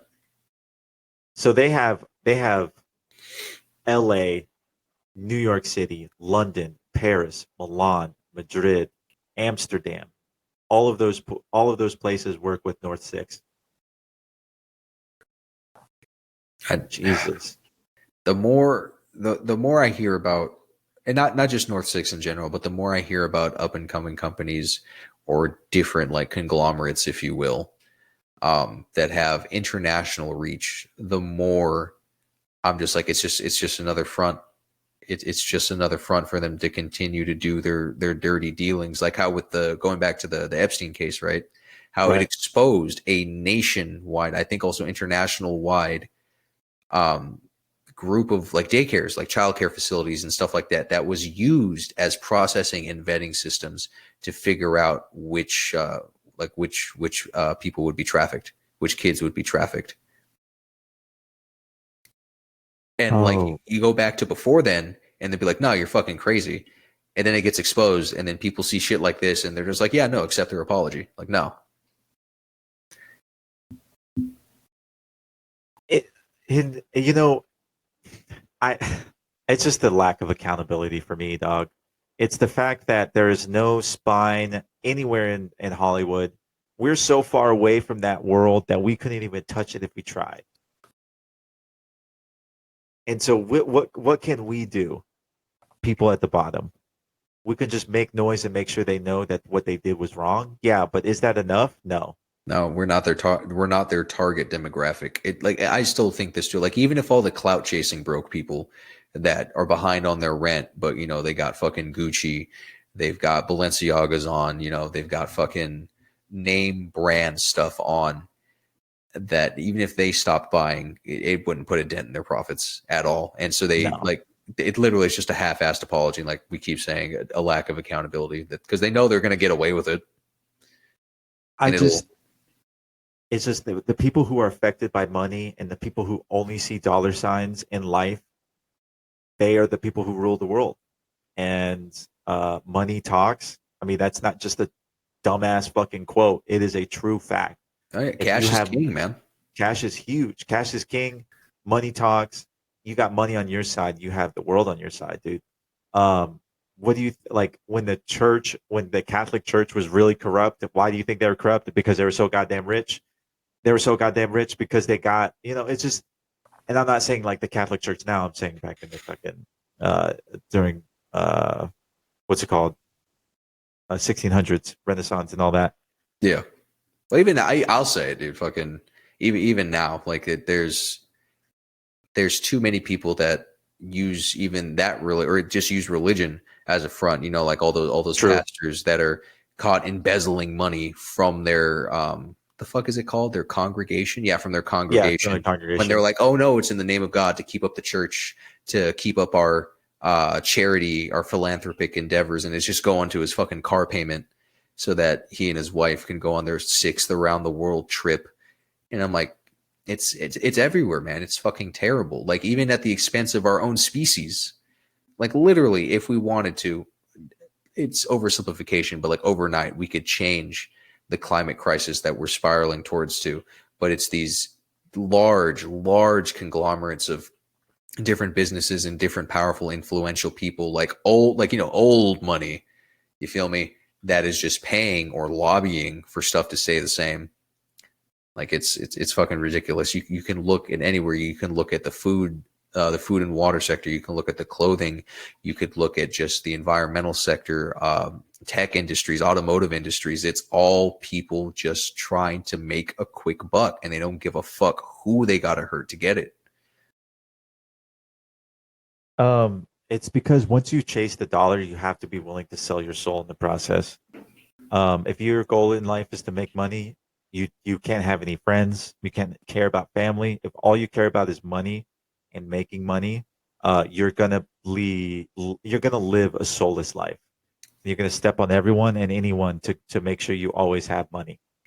Yeah, and back to like an earlier talking point, right? Are you saying like the difference between our generation and generations prior is that the majority of us are realizing this, and where we get a lot of flack is like you said, oh, we're the lazy generation, no one wants to work. Is like we just don't want to sell our soul for something that's not going to give fulfillment. Like most of the people within my circles, friends, acquaintances, coworkers, what have you, when I bring up like the economic state or whenever that comes up in conversation, right? Because we won't be sitting there talking about fucking like video games or fucking tits and ass or something. And I'm like, you know what? Let's talk about the socioeconomic state of these here United States. Like, no, it's nothing like that. But when I ask and when they ask me, like, what do you want to do in life? It's like, dude, I just want to make enough money to be happy so that I can be comfortable with my expenses, pursue my own and the people I care about's passions and hobbies. And that's it. Do that until I die. And for some reason, you tell that to even people within our own generation or even older people, and they're just like, what? Like, how dare you want happiness out of life and not chase a meaningless check? Like, what's the point of all this money if you have no one to spend it with or on? You know what I mean? Right. Like fucking favorite rapper, J. Cole. What's the point of first class if the bros can't sit? Um, it's another J. Cole quote, another J. Cole lyric. It's you can't. It's the one thing we all care about, but we can't take it when we die. Yeah. It's like everyone cares about money, but money doesn't buy you shit if you're not going to be content with you and the people around you. So Exactly. And I just thank God. I mean, I don't thank God, but I just thank whoever. I think the universe that my goals in life don't involve money. They're not money oriented. They're fulfillment oriented. I want to be happy. I want to raise a child to make sure that she is strong and leads a good life. And I want to be better than I want to be better than what I was. I want to be better than my dad. I want to be better than my mom. I want to be better than everyone. That's the yes, goal in life, is to be better. you have to be better. You have to break those cycles. And what we were, I still got to text you the name of that book that I have. But another thing with wanting to be better, it's stuff that's coming out now that what we do, right? The stuff we fuck up on or that affects us affects at minimum 3 generations after us, right? So say you yourself, right? You're raising your daughter with your wife. If something messes you up, like say something happens and it's just that's some trauma that you got to deal with, and then that inadvertently affects your child, that will then affect her children and her children's children, and at minimum before the cycle could truly be broken. Like they say it takes like so many days to break a bad habit. Like it's akin to that, and it's really trippy to think about, and it puts a lot of stress. But like you said, like that's what you want to be. You should want to be better than those that came before you, if not for yourself, then for your children. Yeah. I just want to make sure that the mistakes that I have seen and the mistakes that people have taught me, or the mistakes that I have done, I just want to make sure that we are better, and we always try to shield or try to better um, our kids. Yeah, and I myself, my wife and I, we want to have children, but we're not in a place in our lives where we can afford to, and we're also, like not emotionally ready. Like it's not if you wait for the right time to do something, it's never going to happen. But that's something definitely that I have yet to gain a full perspective on someone who's not expecting a child uh, anytime soon. But I can understand the importance to like what you've been saying, to make sure that those same mistakes aren't repeated and passed down, and to make sure that their life is infinitely better than what yours would be. Even if someone has a perfect life, you should then want to make sure that your child's life is even better. And that's something I can really identify with. Same. Well, this was a very tangent heavy I apologize podcast. for that. No, it's all good. I next episode we will definitely stay more on track, but I'm glad that we got to talk. It's gonna be a good edit. I'm gonna take a few things out, splash it here, splash it there. So I'm excited. Thank you. Do you have anything to say? Where can people find you, your podcast, all that? Oh, dude, yeah. First and foremost, again, thanks for having me on. Fucking big fan of the podcast. You're in my top 5. I Um, saw that. Thank you. Thank loving you. loving the episodes. I love getting to hear everybody's voice that you're getting to reconnect with. Great, like hearing your voice as well, man. It's been fucking since you left camp. It's the last time that we like talked voice to like voice wise.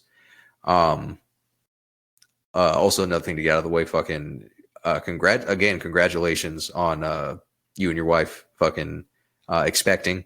It's going to be awesome. I have no doubt that you guys are going to be absolutely amazing parents. I don't know your wife, but I like to think that I know you enough to know that that's going to be something that goes without saying. But as far as where everyone can find me, hit me up on TikTok. My wife and I, we have our own podcast, the Strawberry Milk Podcast. It's similar to what you've heard today, very tangent heavy. It's fucking ADD, ADHD, hellscape, but we do it. We have fun. It's that on YouTube and TikTok. There's not very much else that I have. I don't have the energy to have an Instagram or a Facebook page. Maybe one day in the future, but not right now. Yeah, and you can find me at the bottom of this, my link tree. And like Felipe said, go check out his podcast, Strawberry Milk Podcast, with his wife. It's fucking awesome. ADHD, ADD, of course. We welcome that.